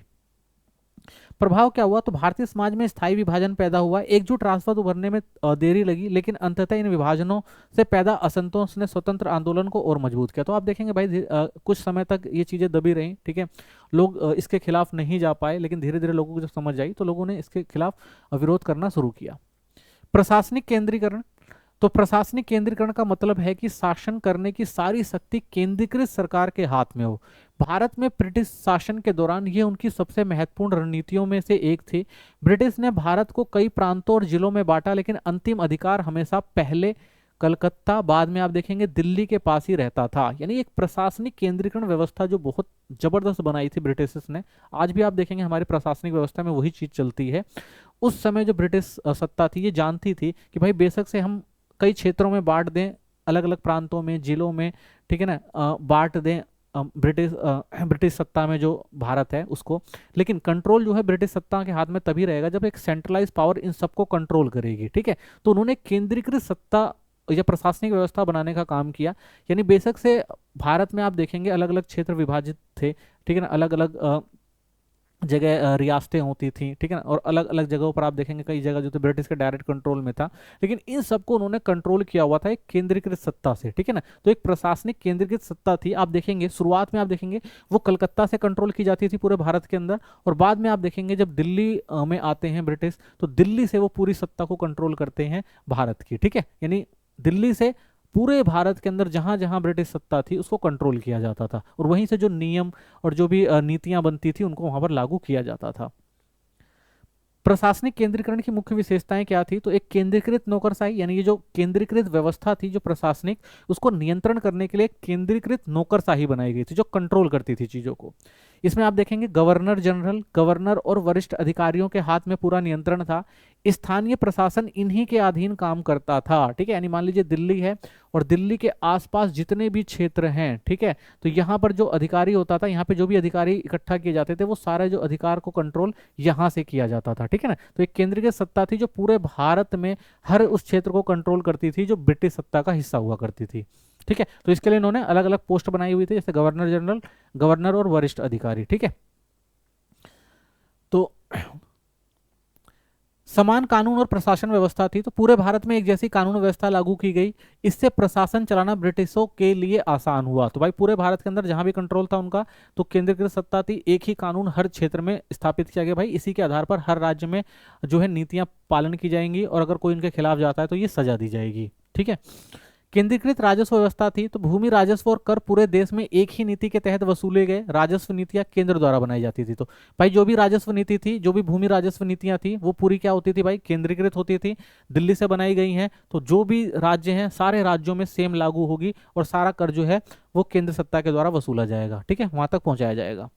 बुनियादी ढांचे का केंद्रीयकृत विकास, तो रेलवे हो गया, टेलीग्राफ हो गया, डाक प्रणाली हो गई, सबकी योजना नियंत्रण केंद्र के हाथों में होती थी।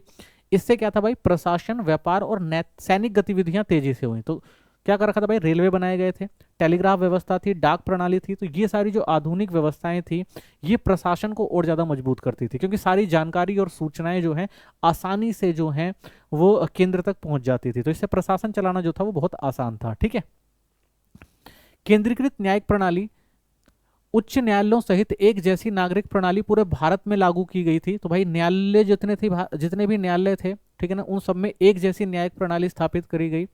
कानून की एक रूपता ब्रिटिशों के लिए नियंत्रित आसान बनती थी। ठीक है ना, तो उन्होंने भाई एक जैसी कानून व्यवस्था थी, जो भी कानून बनाए गए वो लिखित में कानून बनाए गए थे एक तरह से देखा जाए, और सारा जो नियंत्रण होता था उसी कानून के आधार पर चलता था और पूरे भारत में उसको लागू किया जाता था। ठीक है, तो इसलिए व्यवस्था को चलाना जो था और ज्यादा आसान था। शिक्षा और सामाजिक नीतियों पर केंद्रीय नियंत्रण, अंग्रेजी शिक्षा, आधुनिक स्कूल, विश्वविद्यालय, स्वास्थ्य और सफाई सुधार, ऑल सेंट्रली डायरेक्टेड थे। ठीक है ना, तो जितना ये सारी आप देखेंगे, जो भी अंग्रेजी शिक्षा हो, आधुनिक शिक्षा हो, ठीक है, चाहे वो विश्वविद्यालय हैं, चाहे स्वास्थ्य से संबंधित चीजें, वो सारी की सारी जो थी वो केंद्रीकृत थी, केंद्र द्वारा कंट्रोल की जाती थी और प्लान की जाती थी। उद्देश्य क्या था, भारतीय समाज को ब्रिटिश आदर्शों के अनुसार ढालना। तो मेन यही उद्देश्य था भाई कि जितने भी भारतीय हैं यहाँ पर जो इन क्षेत्रों में शिक्षा ग्रहण कर रहे हैं, उनको पूरी तरह से ब्रिटिश आदर्शों के अनुसार ढालना था, ताकि वो सत्ता में जो है उनके साथ मिलकर जो है आसानी से काम कर सके। ठीक है, और उनके आधार पर जो है ब्रिटिश आसानी से सत्ता को चला सके।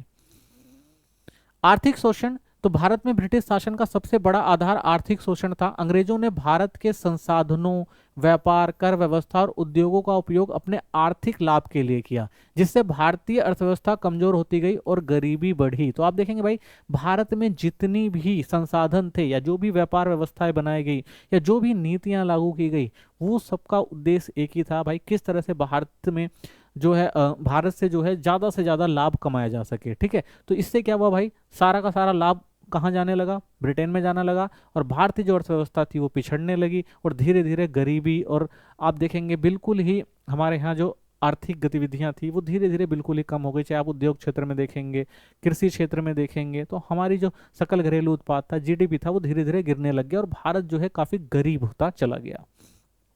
आर्थिक शोषण के मुख्य मुख्य तरीके क्या थे, तो प्राकृतिक संसाधनों का दोहन किया जाता था। जैसे आप देखेंगे कपास, नील, चाय, मसाले जैसे कच्चे माल को सस्ते में कहाँ भेजा जाता था भाई, ब्रिटेन। तो यहाँ पे जो भी कच्चा माल था वो डायरेक्ट कहाँ जाता था, ब्रिटेन जाता था।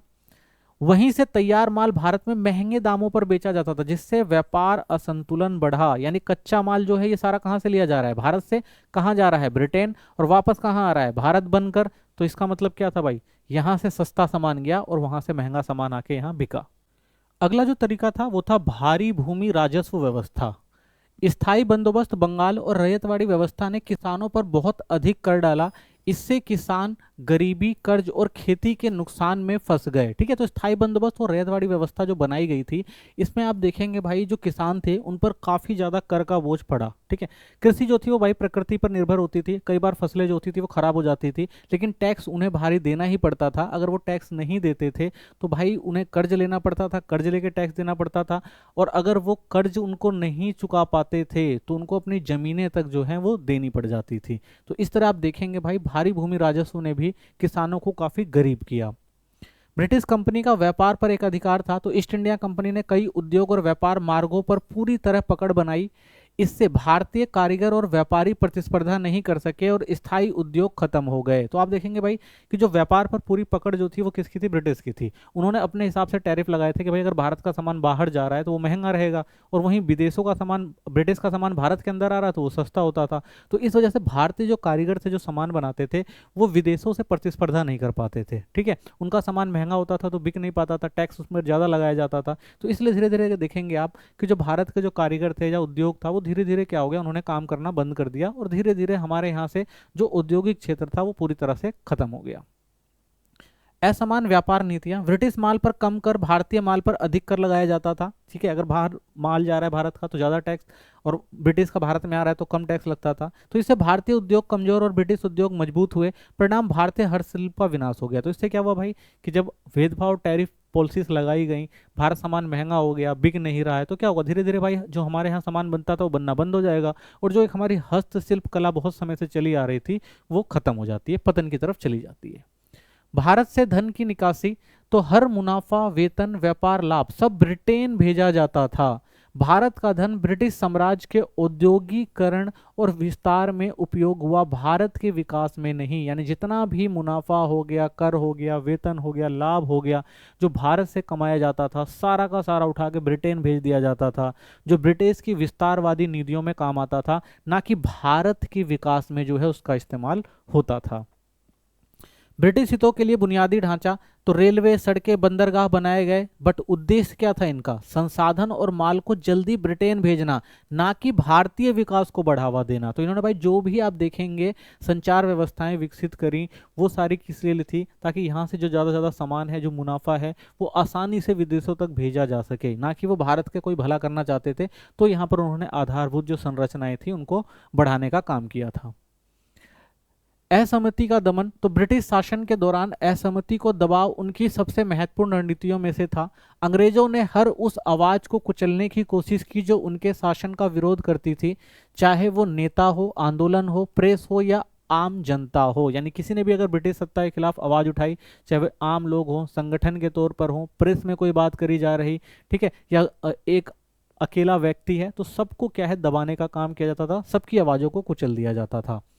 असहमति को दबाने के मुख्य तरीके, दमनकारी कानून था, यानी अगर आप असहमति कर रहे हैं तो उसके लिए एक पुख्ता कानून बनाए गए थे। दमनकारी कानून में क्या था भाई, राजद्रोह अधिनियम था, प्रेस अधिनियम था, जैसे कानूनों से ब्रिटिश के खिलाफ बोलने, लिखने या सभा करने की स्वतंत्रता पर रोक लगा दी गई थी। प्रेस पर कड़ी सेंसरशिप लागू की जाती थी, यानी आप ब्रिटिश सत्ता के खिलाफ कुछ भी छाप नहीं सकते, कुछ भी बोल नहीं सकते, ठीक है ना, कुछ भी लिख भी नहीं सकते। अगर आपने ऐसी हिमाकत की तो आपको भाई कानून के तहत कड़ी सजा दी जाती, ऐसे प्रावधान थे। मनमानी गिरफ्तारियां होती थी, राजनीतिक नेताओं, कार्यकर्ताओं और पत्रकारों को बिना मुकदमे के गिरफ्तार कर लिया जाता था। जेलों में अत्याचार और अमानवीय व्यवहार होता था, ठीक है, उनके साथ अत्याचार किया जाता था, उनको मारा जाता था, पीटा जाता था, ठीक है, खाना नहीं दिया जाता था। निगरानी और जासूसी, जासूसों और मुखबिरों का बड़ा नेटवर्क बनाया गया था। स्वतंत्रता सेनानियों और संगठनों की हर गतिविधियों पर नजर रखा जाता था, यानी एक जासूस नेटवर्क था, उसका काम यही था भाई कि कौन ब्रिटिश सत्ता के खिलाफ विद्रोह करने की कोशिश कर रहा है, साजिशें कर रहा है, उन सबको वो लोग क्या करते थे भाई, देखते थे और बताते थे, ठीक है। तो ये लोग क्या करते थे भाई, निगरानी और जासूस रखते थे, ताकि अगर कोई भी सत्ता के खिलाफ कुछ करने की कोशिश कर रहा है तो उसको पकड़ा जाता था और बाद में उसको सजा दी जाती थी। निर्वासन और अलगाव, कई नेताओं को उनके घरों और क्षेत्रों से निर्वासित किया गया। उद्देश्य था उन्हें जनता से अलग कर देना, ताकि वे जन समर्थन ना जुटा सके। यानी अगर किसी के ऊपर भी शक होता था, किसी भी नेता के ऊपर शक होता था कि भाई वो ब्रिटिश सत्ता के खिलाफ कुछ बोल रहा है, तो उसको उस क्षेत्र से निर्वासित करके कहीं और भेज दिया जाता था, ताकि वो लोगों को इकट्ठा ना कर पाए।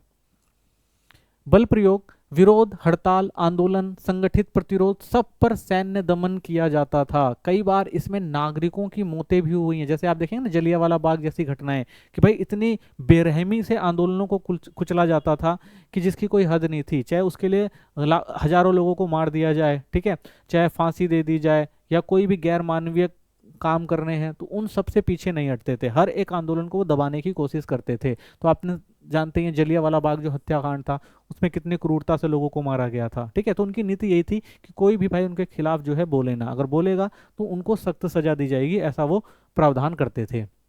प्रभाव क्या पड़ा, तो ब्रिटिश प्रशासन ने व्यवस्था बनाए रखने के नाम पर स्वतंत्रता, अभिव्यक्ति और संगठन की आज़ादी को है पूरी तरह सीमित कर दिया। कि भाई ब्रिटिश सत्ता ने कहा कि भाई अगर हमें व्यवस्था बनानी है तो इन सब चीज़ों को जो है सीमित करना पड़ेगा, ठीक है। तो कहते थे कि भाई हमारी व्यवस्था जो है वो कंट्रोल से बाहर ना चली जाए, या लोग हमारे खिलाफ विरोध कर दें जिससे हम प्रशासन नहीं चला पा रहे हैं, तो इसीलिए हम क्या करते हैं, इन स्वतंत्रताओं को सीमित करते हैं, इसको भी वो जस्टिफाई करते थे। फिर भी दमन जितना बढ़ा उतना ही राष्ट्रीय आंदोलन की मजबूती और ज़्यादा बढ़ी। तो भाई जितना किसी को दबाया जाएगा वो अपनी स्वतंत्रता के लिए उतना आगे बढ़ेगा। तो भारत में भी ऐसा हुआ, बेशक से अंग्रेजों ने कितनी भी कठोर नीतियां अपनाई हो, लेकिन भाई जो एक बार स्वतंत्रता और समानता की आवाज़ उठी, तो वो जन समर्थन का जो उन्होंने समर्थन हासिल किया, जन समर्थन हासिल किया, तो वो आगे बढ़ती ही रही, ठीक है, रुका नहीं गया। पहले आप देखेंगे 1857 में, उसके बाद फिर देखेंगे धीरे धीरे और ज़्यादा राष्ट्रवादी आंदोलन बढ़ते हैं, ठीक है। फिर उसके बाद आप देखते हैं 1947 में जो स्वतंत्रता की लड़ाई हासिल की जाती है, भारत स्वतंत्र होता, तो ये सारी चीज़ें दबाने की बहुत कोशिश करी गई, लेकिन दबी नहीं। जैसे जितना दबाने की कोशिश करी गई उतनी ज़्यादा और आगे बढ़ती गई ये। तो अंततः यही प्रतिरोध भारत को स्वतंत्रता तक ले गया। तो ये जितने भी प्रतिरोध थे, यानी जितना उन्होंने दमन करने का प्रयास किया, उतने लोग जागरूक हुए, उतने अपनी स्वतंत्रता के लिए लोगों ने संघर्ष किया, लड़ाइयाँ लड़ी, और लास्ट में आप देखेंगे इसी के कारण जो है हमें आज़ादी भी मिली थी। सेना और पुलिस की भूमिका, तो ब्रिटिश प्रशासन के विस्तार और नियंत्रण की सबसे बड़ी ताकत सेना और पुलिस थी। सेना से वे भारत जीतते थे और पुलिस से रोजमर्रा पर शासन चलाते थे, ठीक है। तो भाई सेना से आप देखेंगे, सेना तो इंपॉर्टेंट उन्हें शुरू से रही, तो सेना के दम पे तो उन्होंने भारत जीता था। और पुलिस जो थी वो क्या करती थी भाई, रोजमर्रा का जो भी शासन होता था, जो भी क्षेत्र स्तर पर, वो सारा कंट्रोल किया जाता था। ब्रिटिश सेना की भूमिका क्या थी, तो विजय के लिए मुख्य साधन थी ये। तो ब्रिटिश सेना अत्यधिक संगठित, अनुशासित और तकनीकी रूप से उन्नत थी। आपने देखा ही होगा भाई, प्लासी, बक्सर जैसी जीतों ने बंगाल सहित बड़े क्षेत्रों पर ब्रिटिश प्रभुत्व संपन्न करवाया था। तो ये सेना का ही कमाल था, जो इतने बड़े बड़े जो क्षेत्र थे भारत के अंदर ब्रिटिश ने जीते थे। फ्रांस के साथ आप संघर्ष देखेंगे, चाहे वो 7 वर्षीय युद्ध रहा हो या भारत में ब्रिटिश और यूरोपीय प्रतिद्वंदता रही हो, उसमें भी ब्रिटिश सेना ने महत्वपूर्ण भूमिका निभाई थी। किले और छावनियां इनकी इंपॉर्टेंट थे। तो आप देखेंगे फोर्ट विलियम कलकत्ता में, फोर्ट सेंट जॉर्ज मद्रास जैसे किले बनाए। ये किले सैन्य अड्डे होते थे, प्लस में प्रशासनिक केंद्र होते थे और शक्ति के प्रतीक होते थे। यानी पूरी आप देखेंगे प्रशासनिक व्यवस्था जो होती थी इन किलों से चलती थी, और ये किले काफी शक्तिशाली थे, ठीक है। यहाँ पर आप देखेंगे सैनिक अड्डे भी होते थे, जो भी प्रशासनिक व्यवस्था है कहाँ कैसे चलानी है वो सारी चीजें यहीं पे प्लान की जाती थी, ठीक है। और यही ब्रिटिश सत्ता के प्रतीक भी होते थे। स्थानीय भर्ती सिपाही, तो सेना का बड़ा हिस्सा भारतीय सिपाही थे। इससे सेना बड़ी सस्ती और स्थानीय परिस्थितियों से परिचित बन गई। तो बाद में ब्रिटिश ने क्या किया भाई, कि जो भारतीय लोग थे उन्हीं को सेना में भर्ती करना चालू किया। तो इससे क्या था भाई, कि स्थानीय परिस्थितियों से वो वाकिफ होते थे, सस्ते भी होते थे, ठीक है, संचालन करना भी इनको आसान होता था। तो इसलिए आप देखेंगे ये जो स्थायी भर्ती जो सिपाहियों की करते थे, इनके लिए जो थे सेना के लिए महत्वपूर्ण थी। पुलिस की भूमिका की बात करते हैं, तो कानून और व्यवस्था, तो ब्रिटिश शासन को रोजमर्रा में लागू कराने, विद्रोह रोकने और अपराध नियंत्रण करने में पुलिस का मुख्य साधन था, ठीक है। तो रोजमर्रा की जो भी क्षेत्रीय स्तर पर व्यवस्थाएं वो देखते थे, ठीक है। अगर कुछ भी काम हो रहा है, चाहे वो विद्रोह हो रहा हो, चाहे कोई अपराध कर रहा हो, तो उन सब चीज़ों पर नियंत्रण करने का काम जो था वो रोजमर्रा के जो काम थे उनको पुलिस देखती थी, ठीक है। तो पुलिस की ये भूमिका थी। तो अपराध को नियंत्रित करना जो था क्षेत्रीय स्तर पर पुलिस का काम होता था। निगरानी और खुफिया नेटवर्क, तो पुलिस ने स्थानीय नेताओं, संगठनों और राजनीतिक गतिविधियों पर निगरानी रखी। तो ये लोग क्या करते थे भाई, जो भी स्थानीय नेता हैं या संगठन है या जो भी राजनीतिक गतिविधियां हैं, तो ये पुलिस होती थी, और इनके जो खुफिया नेटवर्क होते थे वो इन पर निगरानी रखते थे। तो इससे विरोध आंदोलनों को पहले ही दबा दिया जाता था। अब लगता था भाई कि विद्रोह हो सकता है, तो शुरुआती दौर में ही जब जन समर्थन लोग हासिल कर रहे होते तो उसी समय क्या इन लोगों को पकड़कर और आंदोलन को जो है वो दबाने का प्रयास किया जाता था। प्रशासनिक नियंत्रण, कर वसूली, भूमि राजस्व लागू करना और स्थानीय शासकों को ब्रिटिश आदेश मानने पर मजबूर करना सब पुलिस के सहयोग से होता था, ठीक है। तो भाई जो भी कर वसूली करनी है या फिर भूमि राजस्व इकट्ठा करना या कोई गलत काम कर रहा है या अगर ब्रिटिश सत्ता के खिलाफ कोई जा रहा है, तो ये सब निगरानी रखते थे और सब चीज कंट्रोल यही लोग करते थे, ठीक है। तो इनका काम होता था भाई कि जो भी क्षेत्रीय स्तर पर प्रशासनिक व्यवस्था है, जो लागू करी गई नीतियां हैं, जो कानून हैं, उनको क्या करें, ये लागू करवाएं और देख रेख करें, ठीक है। तो ये जो था प्रशासनिक नियंत्रण में पूरी भागीदारी आप देखेंगे पुलिस की होती थी। सेना और पुलिस के बीच तालमेल, तो विजय के बाद प्रशासन, तो ब्रिटिश पहले सेना से क्षेत्र जीतते थे, फिर पुलिस से उसे स्थिर और शांत रखती थी। तो भाई कोई भी क्षेत्र था तो पहले क्या होता था भाई, सेना उस क्षेत्र को जीत लेती थी, और जब उस सेना उस क्षेत्र को जीत लेती थी तब वहां पर पुलिसों की जो है नियुक्ति करी जाती थी, ताकि स्थिति को हमेशा स्थिर रखें, समान रखें, कोई विद्रोह ना कर सके।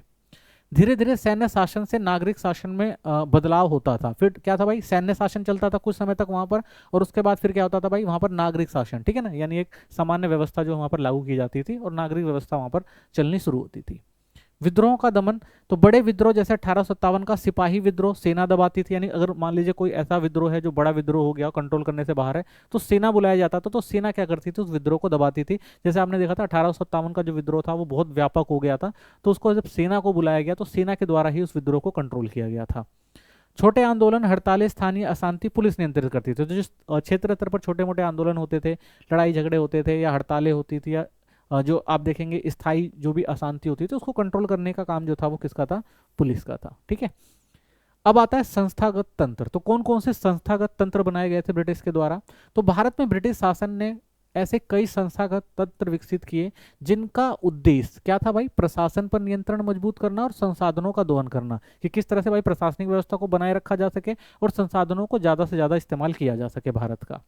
और मेन मकसद ये था भाई उपनिवेशिक हितों के अनुसार समाज को संचालित करना, कि भाई उपनिवेश का इससे ज़्यादा फायदा हो और जो वहाँ का समाज है वो भी नियंत्रित रह सके। तो ऐसी नीतियाँ अपनाई जाती थी संस्थागत तंत्र के द्वारा। तो आप देखेंगे इसमें भारतीय सिविल सेवा, भूमि राजस्व प्रणालियाँ, न्यायिक ढांचा और अंग्रेजी शिक्षा जैसे तंत्रों ने न केवल ब्रिटिश सत्ता को टिकाए रखा बल्कि भारतीय समाज, अर्थव्यवस्था और राजनीतिक संरचनाओं को गहराई से प्रभावित भी किया। ठीक है, तो जो भी ये व्यवस्थाएं बनाई गई इन्होंने बखूबी कंट्रोल किया भारतीय व्यवस्था को। तो इन संसाधनों ने औपनिवेशिक शासन को स्थिर बनाए रखा और साथ ही स्वतंत्रता के बाद भारत के प्रशासनिक ढांचे की नींव भी बनाई। तो आप देखेंगे जब तक ब्रिटिश प्रशासन रहा तो इन जो संस्थागत तंत्र थे इन्होंने इनकी जो भी शासन व्यवस्था थी उसको स्थिरता दी। और प्लस में आप देखेंगे जब भारत स्वतंत्र होता है तो इन प्रशासनिक ढांचों ने भारत की स्वतंत्रता के बाद भी आप देखेंगे इस प्रशासनिक ढांचों ने भारतीय व्यवस्था को स्थिर करने में भी महत्वपूर्ण भूमिका निभाई थी। ठीक है, और यहीं से आप देखेंगे ये जो प्रशासनिक ढांचे थे यही नींव भी थे। जो आज हम भारतीय की प्रशासनिक व्यवस्था देखते हैं तो उनकी नींव भी जो है यही प्रशासनिक ढांचे रहे हैं। भारतीय सिविल सेवाएं थी आईसीएस। तो भारतीय सिविल सेवा ब्रिटिश शासन की सबसे महत्वपूर्ण नींव थी। इसके माध्यम से अंग्रेज पूरे भारत पर अपना प्रशासन चलाते थे।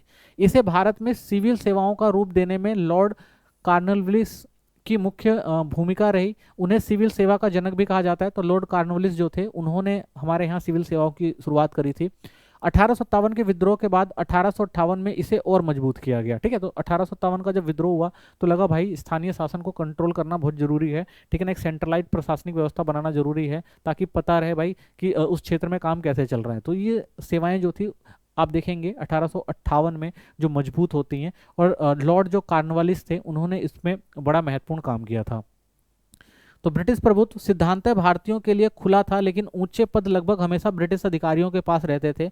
परीक्षा लंदन में होती थी जिससे भारतीयों के लिए पास करना लगभग असंभव था। तो आप देखेंगे भाई कि ब्रिटिश का प्रभुत्व था इस पे भी, कि जितनी भी परीक्षाएं होती थी इसमें जो भी भाग लेता था वो ब्रिटिश में जाके पेपर अगर इस पद पर आपको आना है तो आपको लंदन में जाके पेपर देना पड़ता था। जब आप क्लियर करते थे तभी आप इस पद पर आ सकते थे। तो इसलिए आप देखेंगे ज़्यादातर आप इसमें देखेंगे कि जो अधिकारी होते थे वो ब्रिटेन के ही होते थे। ठीक है, और भारतीयों के लिए तो थोड़ा मुश्किल था भाई लंदन में जाके इस परीक्षा को देना, ये सब सबके बस की बात नहीं थी उस टाइम।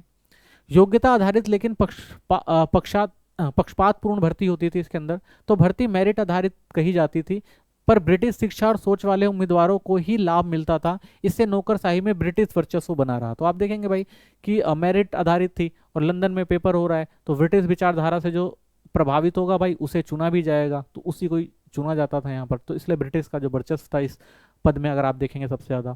अप्रत्यक्ष शासन का समाधान। तो आईसीएस अधिकारी ब्रिटिश सरकार और भारतीय जनता के बीच मध्यस्थता की तरह कार्य करते थे। वे ऐसी नीतियां लागू करते थे जो केवल ब्रिटिश हितों को मजबूत करती थी। ठीक है, तो ब्रिटिश जो आईसीएस अधिकारी होते थे भाई वो ब्रिटिश सरकार और जो भारतीय जनता है उनके मध्यस्थ की तरह होते थे। ठीक है, तो जो भी नीतियां बनाई जाती थी ब्रिटिश द्वारा और जो भारतीय जनता में लागू की जाती थी तो उसको करने का काम जो होता था वो इन्हीं आईसीएस अधिकारियों को होता था। वही इस नीतियों को लागू करते थे और उनको मजबूती से पालन करवाते थे। शिक्षा पर नियंत्रण। अंग्रेजों ने शिक्षा व्यवसाय को ऐसा बनाया कि भविष्य के सिविल सेवक ब्रिटिश मूल्य, संस्कृति और दृष्टिकोण को अपनाएं। ठीक है, तो अंग्रेजी शिक्षा व्यवस्था थी भाई और भविष्य में अगर किसी को अधिकारी बनना है तो उसको क्या करना पड़ेगा भाई, जो ब्रिटिश मूल्य, संस्कृति है, शिक्षा है, दृष्टिकोण है उसको अगर आपने अपना लिया, ठीक है ना, अगर आपको उसकी समझ है तभी आप इन पदों तक पहुंच सकते थे। इससे सीएस अफसर ब्रिटिश शासन के प्रति वफादार बने। तो भाई जो उनकी शिक्षा ग्रहण कर रहा है, उनके मूल्यों को जान रहा है, उनके दृष्टिकोण से पढ़ाई कर रहा है तो नॉर्मल सी बात है वो उनके प्रति वफादार रहेंगे। ठीक है, तो ये उनको फायदा था इस चीज का। केंद्रीकृत प्रशासन की रीढ़ थी। तो राजस्व, कानून व्यवस्था, पुलिस, न्याय, भूमि प्रशासन सब आईसीएस नियंत्रित करते थे। तो ये जितनी भी मेन चीजें थी ये सब किसके कंट्रोल में होती थी, ये सब आईसीएस के कंट्रोल में होती थी। यानी राजस्व व्यवस्था लागू करवाना हो, कानून व्यवस्था बनानी हो, पुलिस हो, न्याय हो, भूमि प्रशासन हो, तो इन सब पे कंट्रोल जो होता था इन आईसीएस अधिकारी का होता था, वही इनको पूरी तरह से नियंत्रित करते थे। ठीक है, भारत जैसी विशाल देश को नियंत्रित करने में आईसीएस ब्रिटिश प्रशासकों में सबसे बड़ा साधन थी। तो पूरे भारत में जो नियंत्रण करना जो था वो ब्रिटिश जो सरकार थी वो इन्हीं आईसीएस अधिकारों से ही करती थी। प्रभाव क्या था एस ने भारत में ब्रिटिश प्रशासन को मजबूती दी, औपनिवेशिक नीतियों को उन्होंने लागू किया और ब्रिटिश शासन को लंबे समय तक बनाए रखने में निर्णायक भूमिका निभाई। ठीक है, तो इन्होंने बहुत महत्वपूर्ण भूमिका निभाई थी भाई पूरी प्रशासनिक व्यवस्था को अच्छे से चलाने में भारत के अंदर। ठीक है, कानूनी ढांचे की बात करते हैं तो ब्रिटिश राज ने भारत में ऐसे कानून ढांचे बनाए जिनका उद्देश्य सिर्फ न्याय देना नहीं था बल्कि ब्रिटिश शासन को मजबूत करना था। यानी ऐसी कानून व्यवस्था बनाई गई जिससे ब्रिटिश शासन जो है वो मजबूत रहे। भारतीय समाज को नियंत्रित करना और आर्थिक शोषण को आसान बनाना। तो इससे क्या था भाई, भारतीय जो समाज है उसको नियंत्रित भी किया जा सके और आर्थिक शोषण को भी अच्छे से जो है वो आसान बनाया जा सके। तो ये उनकी कुछ कानूनी नीतियां थी। ब्रिटिश कानूनी ढांचे की मुख्य विशेषताएं तो संहिताबद्ध था, यानी कानूनों की शुरुआत थी एक तरह से देखें तो ये। तो ब्रिटिशों ने भारतीय परंपरागत कानूनों को हटाकर ब्रिटिश कॉमन लॉ पर आधारित एक नई कानूनी प्रणाली लागू की। पूरे भारत में एक जैसी कानून व्यवस्था अपनाई गई। तो भारत में भाई अब देखेंगे पुरानी तरह से जो न्याय व्यवस्था चलती थी उसको पूरी तरह से खत्म किया गया और पूरा एक कोड लेकर आए, ठीक है ना, कॉमन लॉ लेकर आए कि भाई पूरे भारत में जो भी काम करेगा उसके लिए ये सजाएं पूरे देश के अंदर एक जैसी होंगी। तो ठीक है, तो ऐसे उसको कानूनों की शुरुआत करी गई भारत में। ठीक है, केंद्रीकृत न्यायपालिका की स्थापना की गई। तो ऊपरी स्तर पर उच्च न्यायालय व सुप्रीम कोर्ट जैसी संस्थाएं बनाई गई। इसका उद्देश्य था कानून की व्याख्या और प्रशासन में पूरे देश में एक रूपता लाना। तो आप देखेंगे भाई उच्च न्यायालय और आप देखेंगे सुप्रीम कोर्ट बनाया गया था, उच्च न्यायालय और सर्वोच्च न्यायालय जैसी संस्थाएं बनाई गई ताकि कानून व्यवस्था को और अच्छा बनाया जा सके और प्रशासन में जो है एक समरूपता आ सके। तो ये उनका कुछ उद्देश्य था। कानूनों का चयनात्मक उपयोग तो कानूनों को ब्रिटिश हितों के अनुसार लागू किया जाता था। राजद्रोह अधिनियम, प्रेस अधिनियम का इस्तेमाल विरोध को कुचलने के लिए किया गया। अभिव्यक्ति, प्रेस और सभा की स्वतंत्रता सीमित कर दी गई। तो भाई ऐसे कानून बनाए जाते थे जिन कानूनों से भाई भारतीयों को कंट्रोल किया जा सके। ठीक है, कोई भी जो है ब्रिटिश सत्ता के विरोध में ना जाए। भूमि राजस्व और स्वामित्व में बदलाव तो स्थायी बंदोबस्त, रैयत, माहलवारी जैसी व्यवस्थाओं ने किसानों पर राजस्व बोझ बढ़ाया। परंपरागत भूमि स्वामित्व प्रणालियां तोड़ी, इससे आर्थिक शोषण आसान हुआ।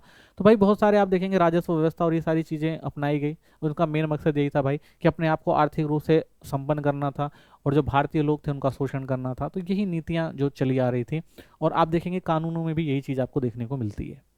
सामाजिक संरचना को मजबूत करना तो ब्रिटिश कानूनी ढांचे ने कई बार जाति आधारित विभाजन और सामाजिक पदानुक्रम को संस्थागत किया। तो भाई बहुत सारे आप देखेंगे जो कानूनी ढांचे थे उन पर जो भी आधारित विभाजन था उनको क्या किया भाई, संस्थागत, यानी उनको क्या दिया भाई, तो उनको यानी उनको एक कह सकते हैं कि स्टेबल बनाया उनको।